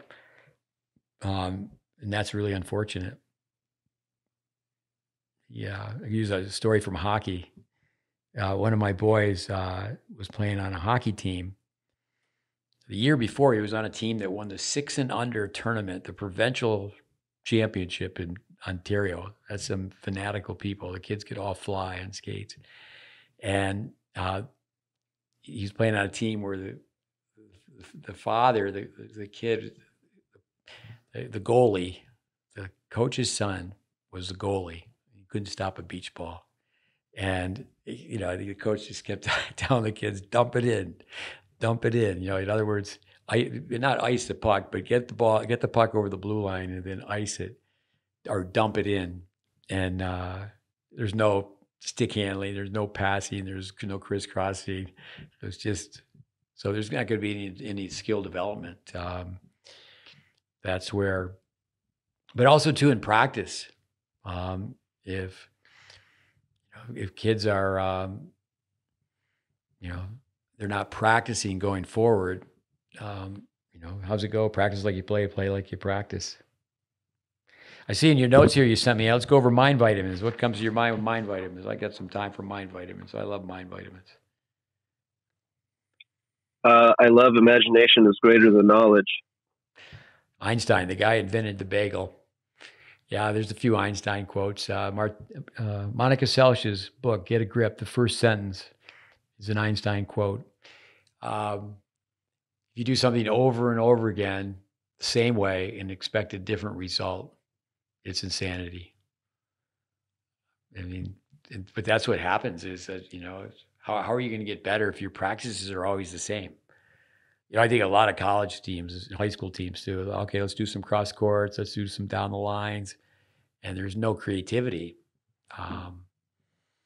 To get kids to go to the net, I mean, we've done all sorts of things and that's one of the luxuries too about teaching outdoors versus indoors, where you can just spread out. Sometimes you can put 2 on a court or 4 on a court, 2 points on, 2 points off, get kids skipping rope in the back. So they're playing a lot of points. I just tell story after story where I put two competitive players together and say, okay, the first set, after the serve and the return, you can play 3 ground strokes. Second set, 2 ground strokes. Third set, you play 1 ground stroke. And it's like, okay, you don't have to serve volley, but you're going to serve and you get 1 ground stroke and then you got to come in. Then all of a sudden their feet are moving and they're hugging the baseline, they're recovering. And so you definitely have to be creative. Coming back to mind vitamins, Einstein, you have to know the history of your subject to know your subject. If you can explain your subject to a 6-year-old, you know your subject. So the guy who invented the bagel, smart guy. What other mind vitamins you got? Then we'll move on. Let's go on to Arthur Ashe after that. Be mature beyond your years. That's a really good one. Yeah. Boris Becker, he got in a little trouble. But Becker at one time said, I have 3 fathers and I listened to all of them. My own father, Gunter Bosch, Jan Tiriak. Keep going. What do you got? Boris Becker, another one of his, if you want abnormal results, you can't do what's normal. Yeah, everything reminds me of something when you take kids on a college campus tour, and, I tell the juniors, I'm not making this up, because a lot of times I won't be on a college campus with them. I say, this is what happens. You get a tour, and these major universities that look like, the sport complex, it looks like an Olympic Village. You've hit the big time if you're at a Power 5 conference. And you get a tour. I think I was just recently at NC State, beautiful place. And the facility they have for the normal students, that's what they call it. These are for the normal students, meaning that the kids that are on the intercollegiate team, they have an abnormal indoor-outdoor stadium. But I think of Brent Wellman, he worked with us as a fitness coach, and he teaches tennis now. But his training with us was with fitness. But anyway, with Brent, I think this is great. Steel, baby, steel. So he's talking to a group of players that I worked with, and he said, well, with college tennis, would you like to get in a minivan and go 10 miles down the road to another school and play a match? Or would you like to get in a minivan and they take you to the airport and you get on an airplane and they take you to another big campus where you're going to play in a stadium? With a couple of these you've already said, be brilliant with basics. Go ahead, give me another one. If you're not practicing somewhere someone is, and when you meet that player, you will lose. Yeah. If you get a dog, anyone, get a new dog, name the dog Practice. Your Practice, let's go. Practice. We love you, Practice. Yeah, I think you have down here, I think this can always be mentioned, the phone, the computer, the dream killers. What about Arthur Ashe? You got some Arthur Ashe quotes for us? Oh, here's one of my favorites. From what we get, we can make a living. What we give, however, makes a life. Yeah, Arthur Ashe. Here's one. Never teach your spouse. That is one of his. Yeah.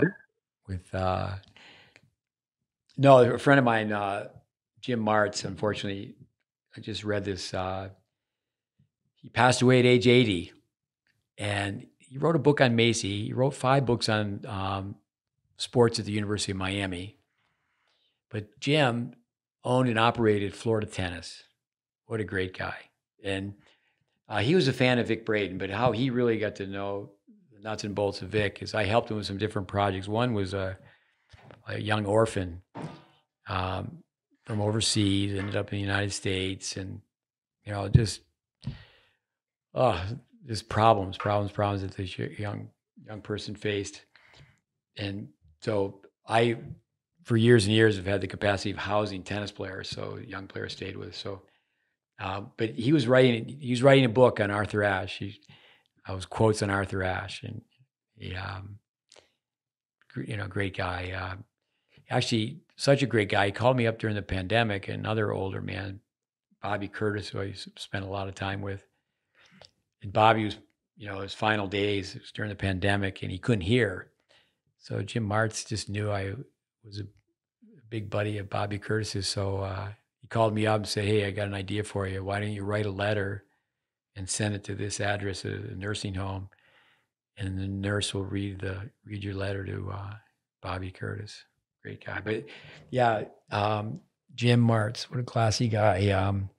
But he loved Vic, and he knew Vic was very knowledgeable, but it was really some of the people he helped out, and we did, what do you call it, pro bono work, and helped him out with some people. And then he saw the videos we made, and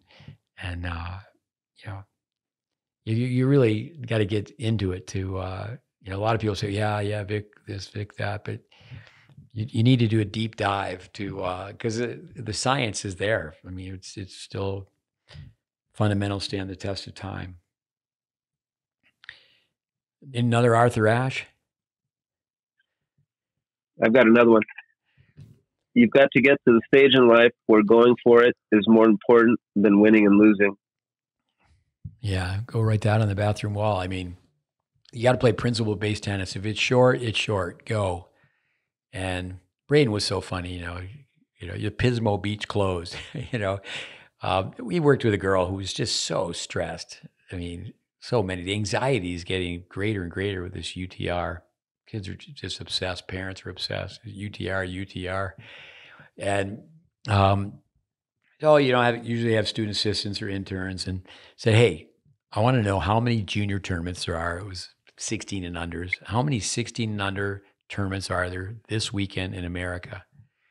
And the number was almost as many days in the year. It's like 352. The kids just go into one junior tournament. They don't realize, I mean, also, to be an international person, that would mean that somebody outside of the country knows who you are, so you're going to be an international player. But I do think that just so many reasons now with social media and the attention that young kids get, it used to be fine for parents they're going to have a scrapbook, but now their scrapbook is on social media. And it's just amazing, what people are putting out there. And my parents would say, when I was a kid, they would, people talk about people. And I remember my parents saying about other parents, they are making a fool of their kids. I think they just realized I was a fool. They weren't making me a fool. But with Arthur Ashe, I have my line I go to very often. I play tennis like Arthur Ashe's brother, Jack Ashe. But Jim Martz, great, classy guy. He was a complete sports person because of Miami sports, but he was very, very fond of Florida tennis. And I wrote a column for him years ago in his magazine. He had sold it, but he was still running it. I understand that he showed up at Eddie Hur, the Orange Bowl, one of those two, and was there saying hello to people, and tall, lean guy, and always thought of Jim as being very healthy, but just here today, gone tomorrow. I was in a tennis setting when Arthur Ashe passed away. I was in Atlanta at what was called the Super Show, and it was amazing. Where it was all these playing pros would be there because they would show up to do a signing with whatever company they were with. It was just a really unique program that went on for several years. It was in Miami. They moved it to Atlanta. It was called the Super Show. Anybody who's selling anything with tennis would be there. And that the news came out right there in the middle of that Arthur Ashe died. It was just, everyone was just dumbfounded, just stopped in their tracks. So young. Classy guy though. What a humble champion, and the humility to know when he didn't know something. I remember he did a video with Stan Smith and Vic Braden, and you mentioned how Vic Braden was dispelling a lot of myths that he, as a world class player, thought of on tennis. So that was also quite interesting. Even on his serve. Yeah, you can get that video. Just sat around and both Stan and Arthur, classy guys. I didn't know that. But I think it's a teaching pro that struggles more. I think most of the players who really make it at a high level, not the hangers on, but the ones, maybe it's because they have a little money in the bank, but I think really they're just happy in their own skin. And, they know that they were a player and not necessarily a teacher. I one time was at New York at the Roosevelt. We're going to talk about your mentor here. I got his book, Gundaris Tilmanis' book. I read it here. We'll talk about that in a second. But I was at this tennis teachers conference in New York, and that's where one of your mentors spoke so often. But Arthur Ashe was going to be a little bit late. Everybody's out at Flushing Meadows, and they got to get into the city. And I was with Vic, and they said, Eve Craft, Vic, could you start an hour later? Because Arthur's going to be late. And easygoing Vic says, yeah, sure. So I said, Vic, you're with me. Let's go. Because so many times Vic would just, he was so huge back in the day with popularity. So the old Roosevelt said, Vic, stand right here. Nobody will know you're here. I'll stand here. And he listened to Arthur speak. And he knew Arthur really well. I said, so Arthur Ashe is talking about strokes. And it goes, poor Artie, that's not true. No. And Vic, like John McEnroe got mad at him, where he said, "You stay down on an earthspin backhand," and Vic had the film to let's show you how you hit it, and even with Jimmy, and actually with Jimmy Connors and Vic Braden and Gideon Ariel. Actually, Gideon Ariel has a copy of the thank you letter from Gloria Connors. They've really improved his serve because they just got to toss Jimmy a lefty, got it more out to the left. But I was with the Davis Cup team in '85. Becker just won Wimbledon. And the only reason I was there is I knew the Seguzos. I was not in a coaching capacity at all, but it was really Roger who had all the free time, brother of Robbie. So I get to be a hang around person. I'm staying in one of the suites, and I'm with the Davis Cup team. And Becker had won Wimbledon. It was right after Wimbledon. And Mark Hamill was on our podcast a couple of weeks ago. He still is. He's American living in Germany. So I was over there running a camp, and Hamlin's waving his umbrella. And I don't know, I'm looking over the other side of the stadium because I'm sitting right behind Arthur Ashe. And I don't know if Hamlin had drank too much German beer or was pointing to a beautiful girl or what he was doing. But it really just took me a couple of minutes. Is that it was Gunter Bosch, and at the Davis Cup ties, they had these little flags. So it would have been the German flag and the American flag. And so Seguzo and Flack, they used to hand signal, where the serve was going, if they're going to poach or stay. But most importantly, where's that serve going? So I knew I didn't have a speaking part. In fact, in the American locker room, people have heard this story before, but American locker room was a red carpet. There was a buffet. And what they were doing, the players were playing a tape of Bruce Springsteen. One of Robbie's brothers, Roger's brothers, older brother, was connected. I think you might have been one of the managers for the Bruce Springsteen band. So there's so many rain delays. So Aaron Krickstein's sister was going to school in Germany. So Arthur finally says, all the girls out. The locker room was a lounge. And so anyway, there was only a few of us left in there. And it was, amazing. Telscher Lansdorp was there. He was having a few beers. Bollettieri was there with Krickstein. He's just playing gin rummy. And Herb Krickstein, the father of Aaron Krickstein, he was doing all the talking. Arthur was just so quiet. And so anyway, I was there, but I didn't have a speaking part. So I finally have a speaking part because I have a copy of this on ESPN. It was many years ago, but Arthur is he's the captain. I grab him by the shoulder and go, they're signaling off the signal. And this is how nice a guy is. My whole point. It's how nice a guy Arthur Ashe is. So there's so much confusion. There's 11,000 Germans screaming, and I tell Arthur, they're like, what to do. I go, just do it verbally, guys. Just do it verbally. So then they're switching sides, and Arthur goes, don't worry about it. They're only cheating on one side. And I'm going, come on. Tiriac, he's the person who put the whole thing together. So at that time, I knew everybody who was in the top 250 in the world. I knew how they hit the ball. I knew everybody. So I just looked at the other stadium, other side, go up and down, start at top row, just go straight across. And then it was Jürgen Fassbender was on the other side with the flags. And so the U.S. team, they lost it for 2 sets, but they came back won the next 3 sets. Seguzo Flack, late Ken Flack. And so afterwards, Arthur thanks me, and he goes, hey, you got to come to dinner with us tonight. And back in the day, I used to always go with a coat and tie everywhere you went. But my coat and tie was 25 minutes away at Hamlin's apartment. So instead of going out with Arthur Ashe to dinner and the boys, I went out with Mark Hamlin. Just as entertaining. But anyway, Arthur is, that's how nice a guy Arthur was that they're only cheating on one side. I go, you got to be kidding me. And Tiriac knew that it was really Hamlin who spotted it. But I remember, walking by Tiriac in the hotel lobby afterwards. And Pam Shriver says about Tiriac, he can say I'm innocent in 15 languages.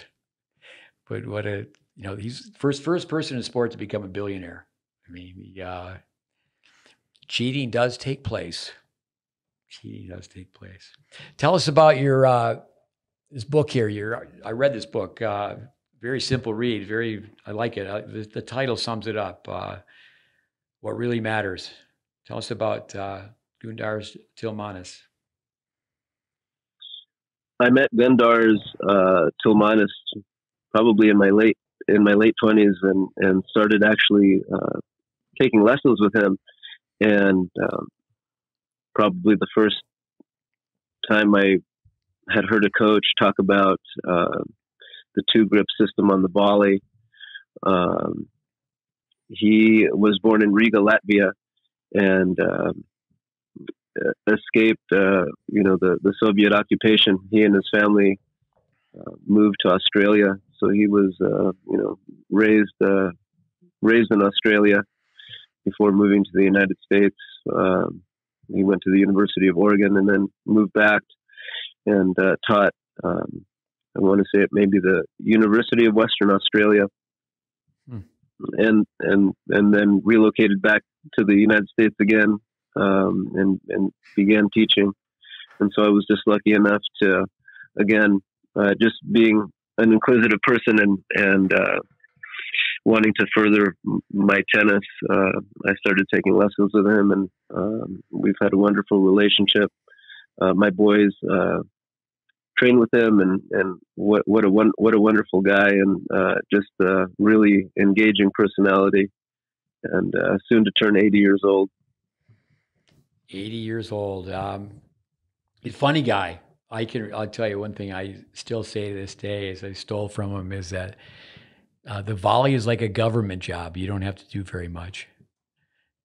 I remember being at the National Teachers Conference. He was a speaker like every year. And I can remember being with Danny Cooper. And Cooper looked over, he goes, Smith, you're just writing down jokes. I said, yeah, I had a pretty good handle on the tennis. Certainly if there's some drills and little nuances, I'm there to learn. But he had some great one-liners. I probably could dig it out if I could. It wouldn't be digital. It would be in files that he had some ways to get his point across with laughter, which is key. Yeah, he sure did. His first book, Advanced Tennis, has a little diagram, and it's on underspin versus topspin, and that was the first time I saw anything on the fact that an underspin ball bounces higher than topspin, and the reason why a ball bounces high is trajectory. So that was just another interesting myth that was dispelled that I believed in. He was connected to the really good players in the Pacific Northwest, correct? Yeah, he's taught so many great players to come out of here. Brian Jolson comes to mind, and was one of the top players. I think he was top 200 in the world, and I think he played Amos Mansdorf at Wimbledon one year. Really great player, and he's had several students that have become tennis teachers in their own right. So he has quite a few students, and quite a tree himself. 80 years old, all these connections. Mansdorf, I once made a video for him. I was in charge of Seguzo Bassett, tennis director. We hired Gavin Hopper, and he was the coach of Mansdorf and Wally Masur. Freudian slip. Gavin Hopper asked me one time, he said, what do you think of Wally's forehand? And the touring pros were there, and I knew my position. Okay, I'm not coaching these guys. I said, okay, guys, what court you want, or when you're going to practice. And I said, I'll put you on this court. There's the most shade. And then the kids can come over. They won't interfere, but they can sit right here and watch you practice while you have lunch. Because it's a big treat. Mansdorf and Masur, I think Wally Masur, they're both top 20 players. Masur, I think, was in the quarterfinals of every major. But I remember saying to Gavin Hopper, I said, it's too bad. He resets the swing on the forehand side. He goes, what do you mean? I go, he takes the racket low twice. Watch him. He's got a down up on his forehand. And that's going to hurt him. So I made a video for those guys. But many times when you make a video for top guys, you don't show it to the top guys. Is that you just show it to the coach. And in a lot of ways that makes sense because they, sometimes they're hiding behind it, but sometimes it's like, well, how am I going to deliver the message? Am I going to deliver the message? And I think in junior tennis, as some kids 12, 13, 14 years old, okay, we're telling you now, but if they're on the tour and they're going to have an off season, I love this quote that I've read. I've never heard it. It's in the book Tilmanis, What Really Matters.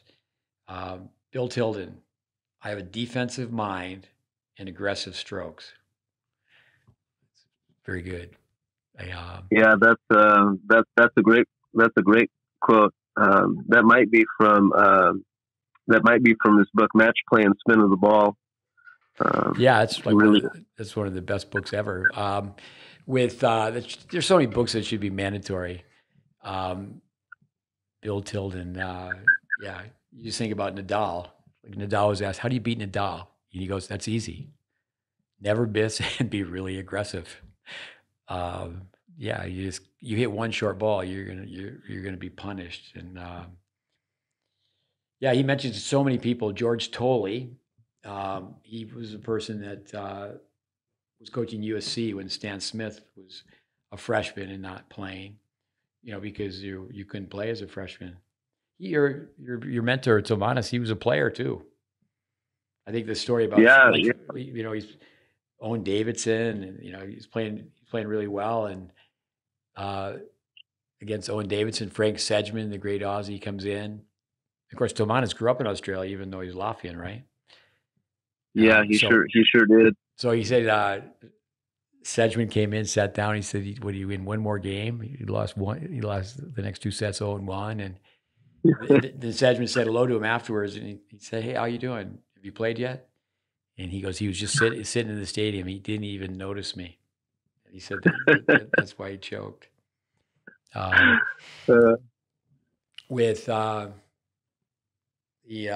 Also in the book, he talks about Kramer. I like how he has a section just on stories.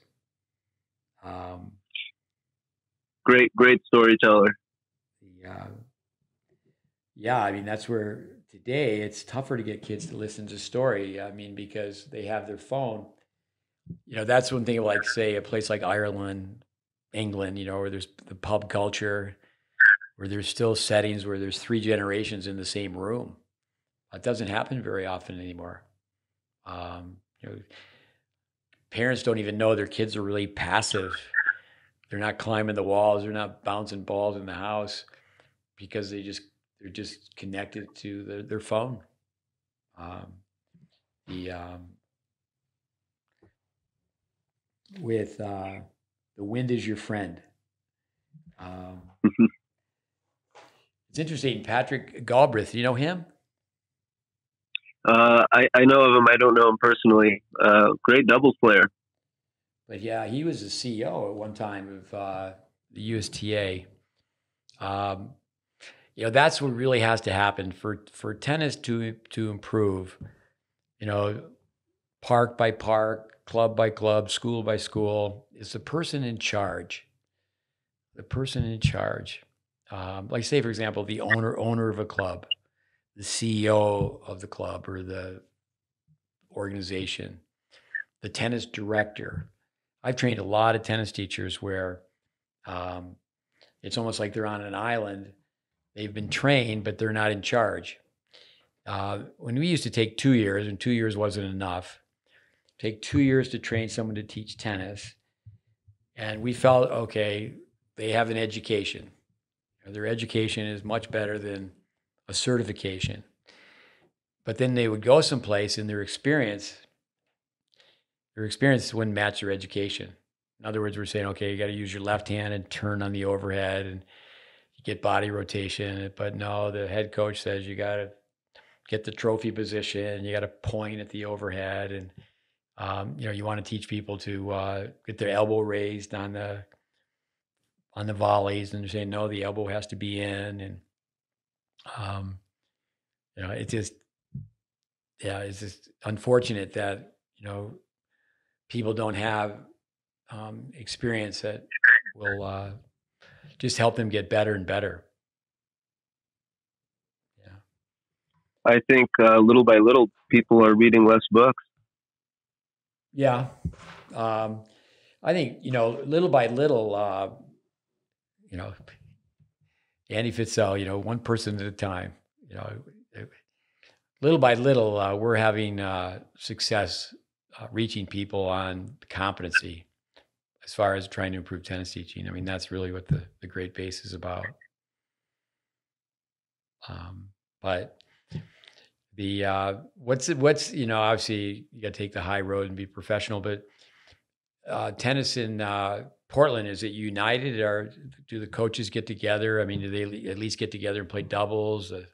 Is it a healthy tennis culture overall? I think it's a healthy tennis culture in terms of clubs supporting other clubs. We obviously have USTA leagues, and there's a lot of interplay between the clubs as far as teaching. A similar way that I don't see as much. I think. Yeah, we've had Brian Clark on our podcast. He's told me in Cincinnati they have a great league system where the clubs really work together. But yeah, that would be nice if the tennis teachers were united in the sense that, like just for example, what you were saying about baseball. T-ball, you got to do this first and do this second. There's a build-up process, and we're going to take our time. And I do think like what's it called? Rogi, red, orange, yellow, green dot, whatever. No, I got it out of order. It's red, orange, green dot. Great training tools. With I say, well, you can always play with a balloon.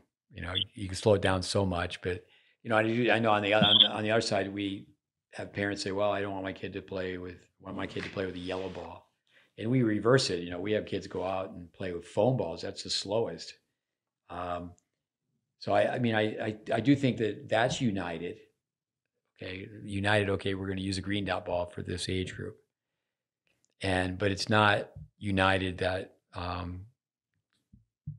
Say if parents have to move from one city to the next? Is there a coach where they can not skip a beat and find someone who can really build upon what they started? Um, and some kids have to move on. We had Bud Schultz on, great story where he never played a junior tournament, but he got to be 39 in the world. He owns a club in Boston, and they just get kids started.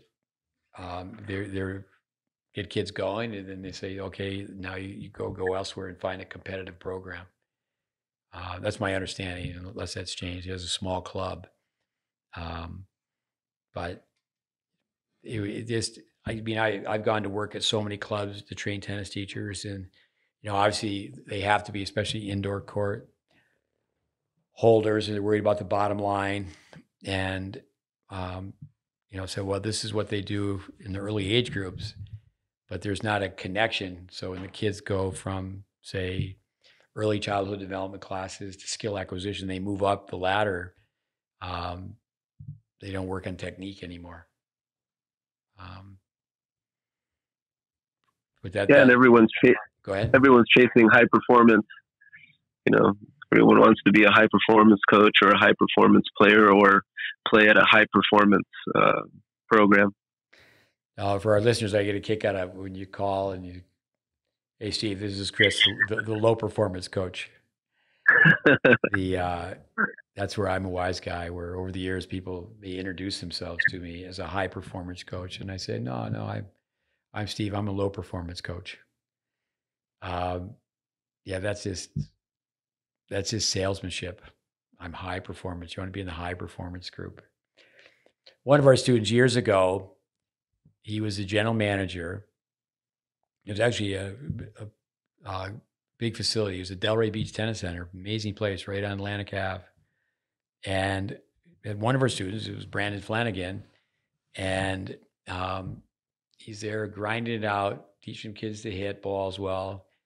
And then the general manager, Mike Darcy, he let another group come in, and they were people that we trained, but not as detailed as Brandon.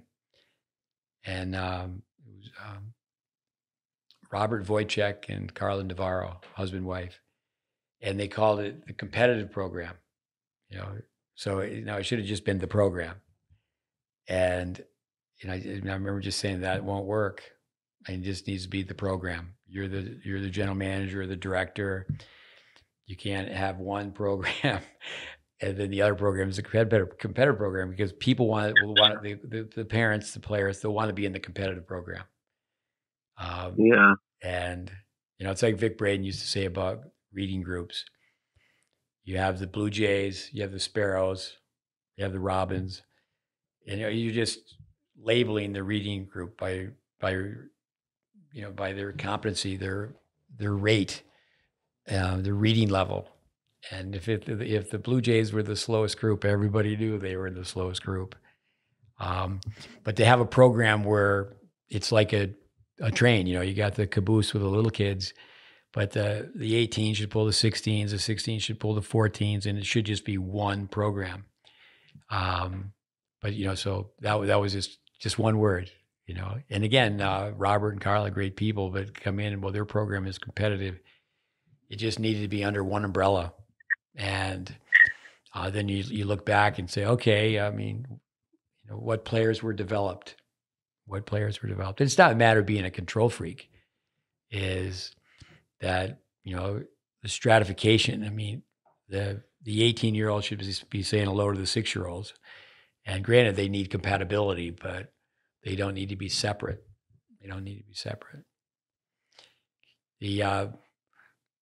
Let's go on a closer for this. What do you want to close on, Chris? Any comments or topics or questions? We'll sign off. Yeah, I just wanted to say thank you for all the free educational content that you have on your website, and what a treat getting Welby Van Horn's book and Paul Wardlaw's book on your website as well. I thought that was really awesome of Paul Wardlaw and the family of Wilby Van Horn to get those on your website as well. And so much value in those videos. I know I've gone through all of the courses, and I've actually started the tennis intelligence applied again. And I watch the GreatBase initiative videos quite often, even just the one on parts of the racket and the ready position and just the grips. And they're I think when you go over videos and you start to take notes and watch them over and over, you start to pick out little things that you might hear or see in a different lens, and when you rehearse them over and over, you're able to convey that information in different ways to different learners. And to me, that's the value of that's the value of all of your courses and all of your educational content. So I'm so grateful that we have someone like you carrying the torch and allowing us to experience the teaching of all these other great coaches that you've had a chance to be mentored by. So we're awfully lucky. Well, thanks for the kind words. With the content, of course, some kids they just don't understand the role of the quarterback. How they have a huddle, and granted nowadays not as much years ago, but the play is called in, or they even have it radioed through the helmet. But the playbook, the quarterback has to study the playbook. Football teams right at the high school level, they're studying film. You send us your game film, we'll send you our game film. We'll study your film, you study our film, and we'll play on the weekend. And that happens all across America. Even though people may think of football as a barbaric sport, it's much more cerebral. It's much more intellectual.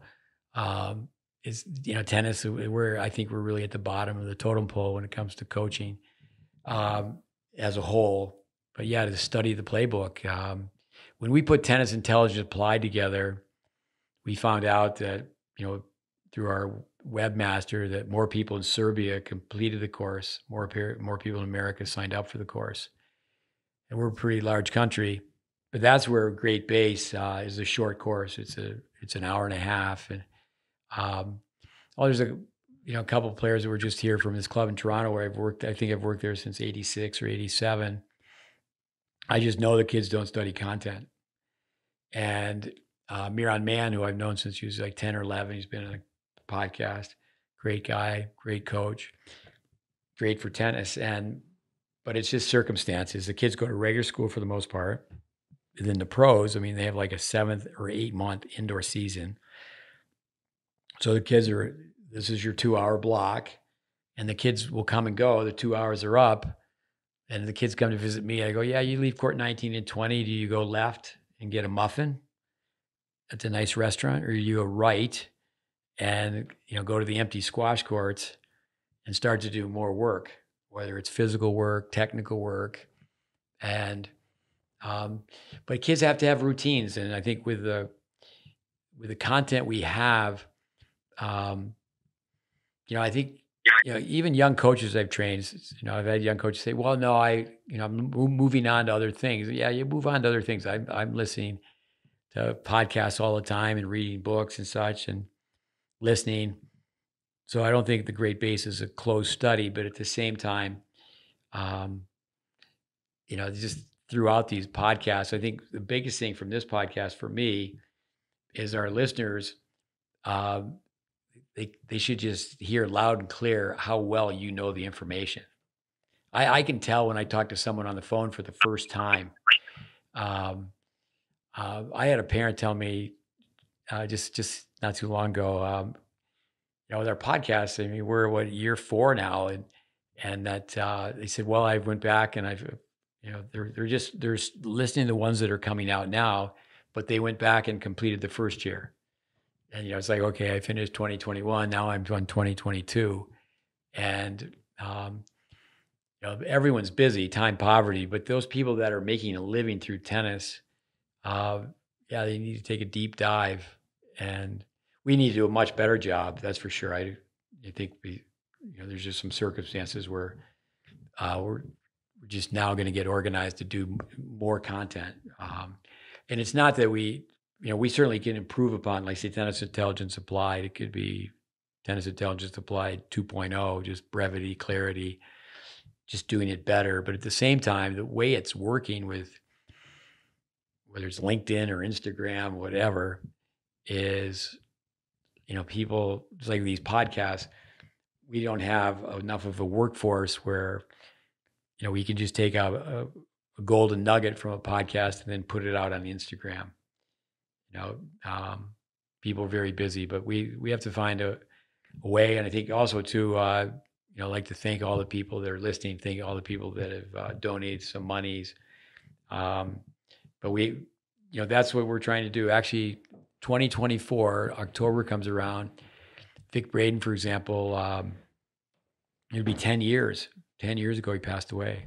It's unbelievable. It seems like it was yesterday. And, that's where there's just no way that, Braden's contributions to tennis, Welby Van Horn, others should ever be forgotten. But it's, in a lot of ways, it's pretty close. It's pretty close.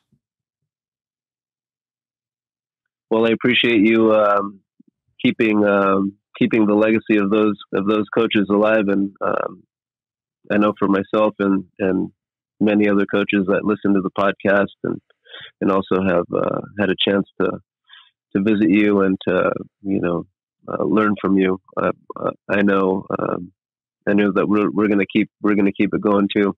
Well, with the Real Rafa, that's to go from one generation to the next. It's great to hear that your son is teaching tennis, and be great to have him come back out this summer. And but that's where I think the key word is making connections. And this group of high school players, we had here to, just this evening is like, no, you're seniors. I know you're going to be graduating, but you got to find a way to circle back. And if you're only a sophomore, then to get a feeder system where I think so important peer teaching. And you know that you've seen that take place where kids are regulated by kids, and it should be a way to, and that's something that really has to happen is where we can try to have tennis be more accessible and less expensive. Yeah, it's peer teaching is such a amazing vehicle for spreading and growing our sport. No, it really, with group dynamics, it just helps out too. You just can pair people off, and even if you have a tennis camp where it's, some comes through the first week, the next week they're a repeater. Hey, you were here last week. You need to step it up and help us out. And also too is that, obviously you have to get the day done. It has to be a really good day for everyone. So they do have to have compatibility and they have to have competition, but you just have to have tennis kids. They have to be givers and not takers. Can they actually look left and look right and help somebody out? But I appreciate you being on the podcast and helping us out. How about put you up to the test of one more Arthur Ashe quote? Oh gosh. Pressure. When When I hang up, I could rattle off 4 or 5, but I can think right now. Let me think. I know he said when clothes and manners don't make the man, but when he's made, they greatly improve his appearance. Yeah. I have several books that Arthur Ashe wrote. With Calm, Cool, Collected.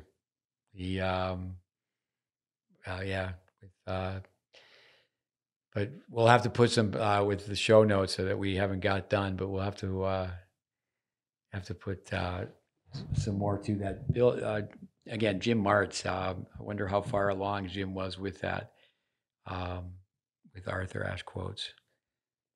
But I know Arthur Ashe used to say you could spot a Welby Van Horn student from a mile away. Yeah, let's end on that one. That's a great one.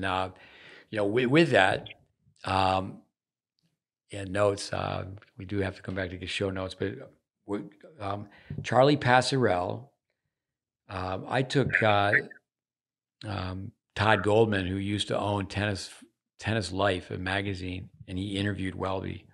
Son Steve Goldman, I used to coach, played college tennis. And so Passarell, Welby said he was lucky to teach Charlie Passarell early on. And for parents listening, Charlie wanted to quit. And this has come up before on our podcast, but Julie Anthony wrote in her book that Joe Brandy, who had polio, but was a nationally ranked player, 33 in the country, means he was a really good player. Coach Sampras said, through his first major, U.S. Open, age 19, that Charlie wanted to quit. He said, hey, if your cousin go over there every day and play on one leg, you're not going to quit. But Passarell hit the ball really, really well. He was best man at Arthur Ashe's wedding. Now, people can spot a GreatBase student from a mile away, and I don't take that as a compliment. When I hear that, I just go, oh, that means they're among a bunch of kids who have no information. There's a lot of times the kid with the pretty strokes doesn't necessarily win, but can you imagine if the kid who had true grit, the kid was really, really feisty, really competitive, if they had great strokes? And that's where we're losing out. Is everybody needs to have a fair chance. And you think about it, a lot of kids, they just don't get a fair crack at it because somebody has not done their homework, and they're taking the parents' money, but they're also taking the kids' time. But with that, Chris, thanks for your time. Appreciate it.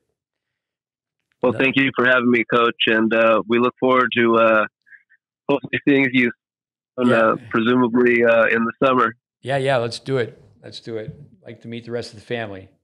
And they're all coming. Say hello to the real Rafa. Adios. I sure will. Take care, Coach. All right, good night. Good night. Episode 178, Cris Valverde. Thank you. For our listeners, definitely studious. He's studied the content backwards and forwards, upside down, inside out. Dedication is shown. You can just tell he's a caring individual and so sincere. But anyway, thank you very much for listening. Good night. Adios, amigos. Cris Valverde, Portland, Oregon.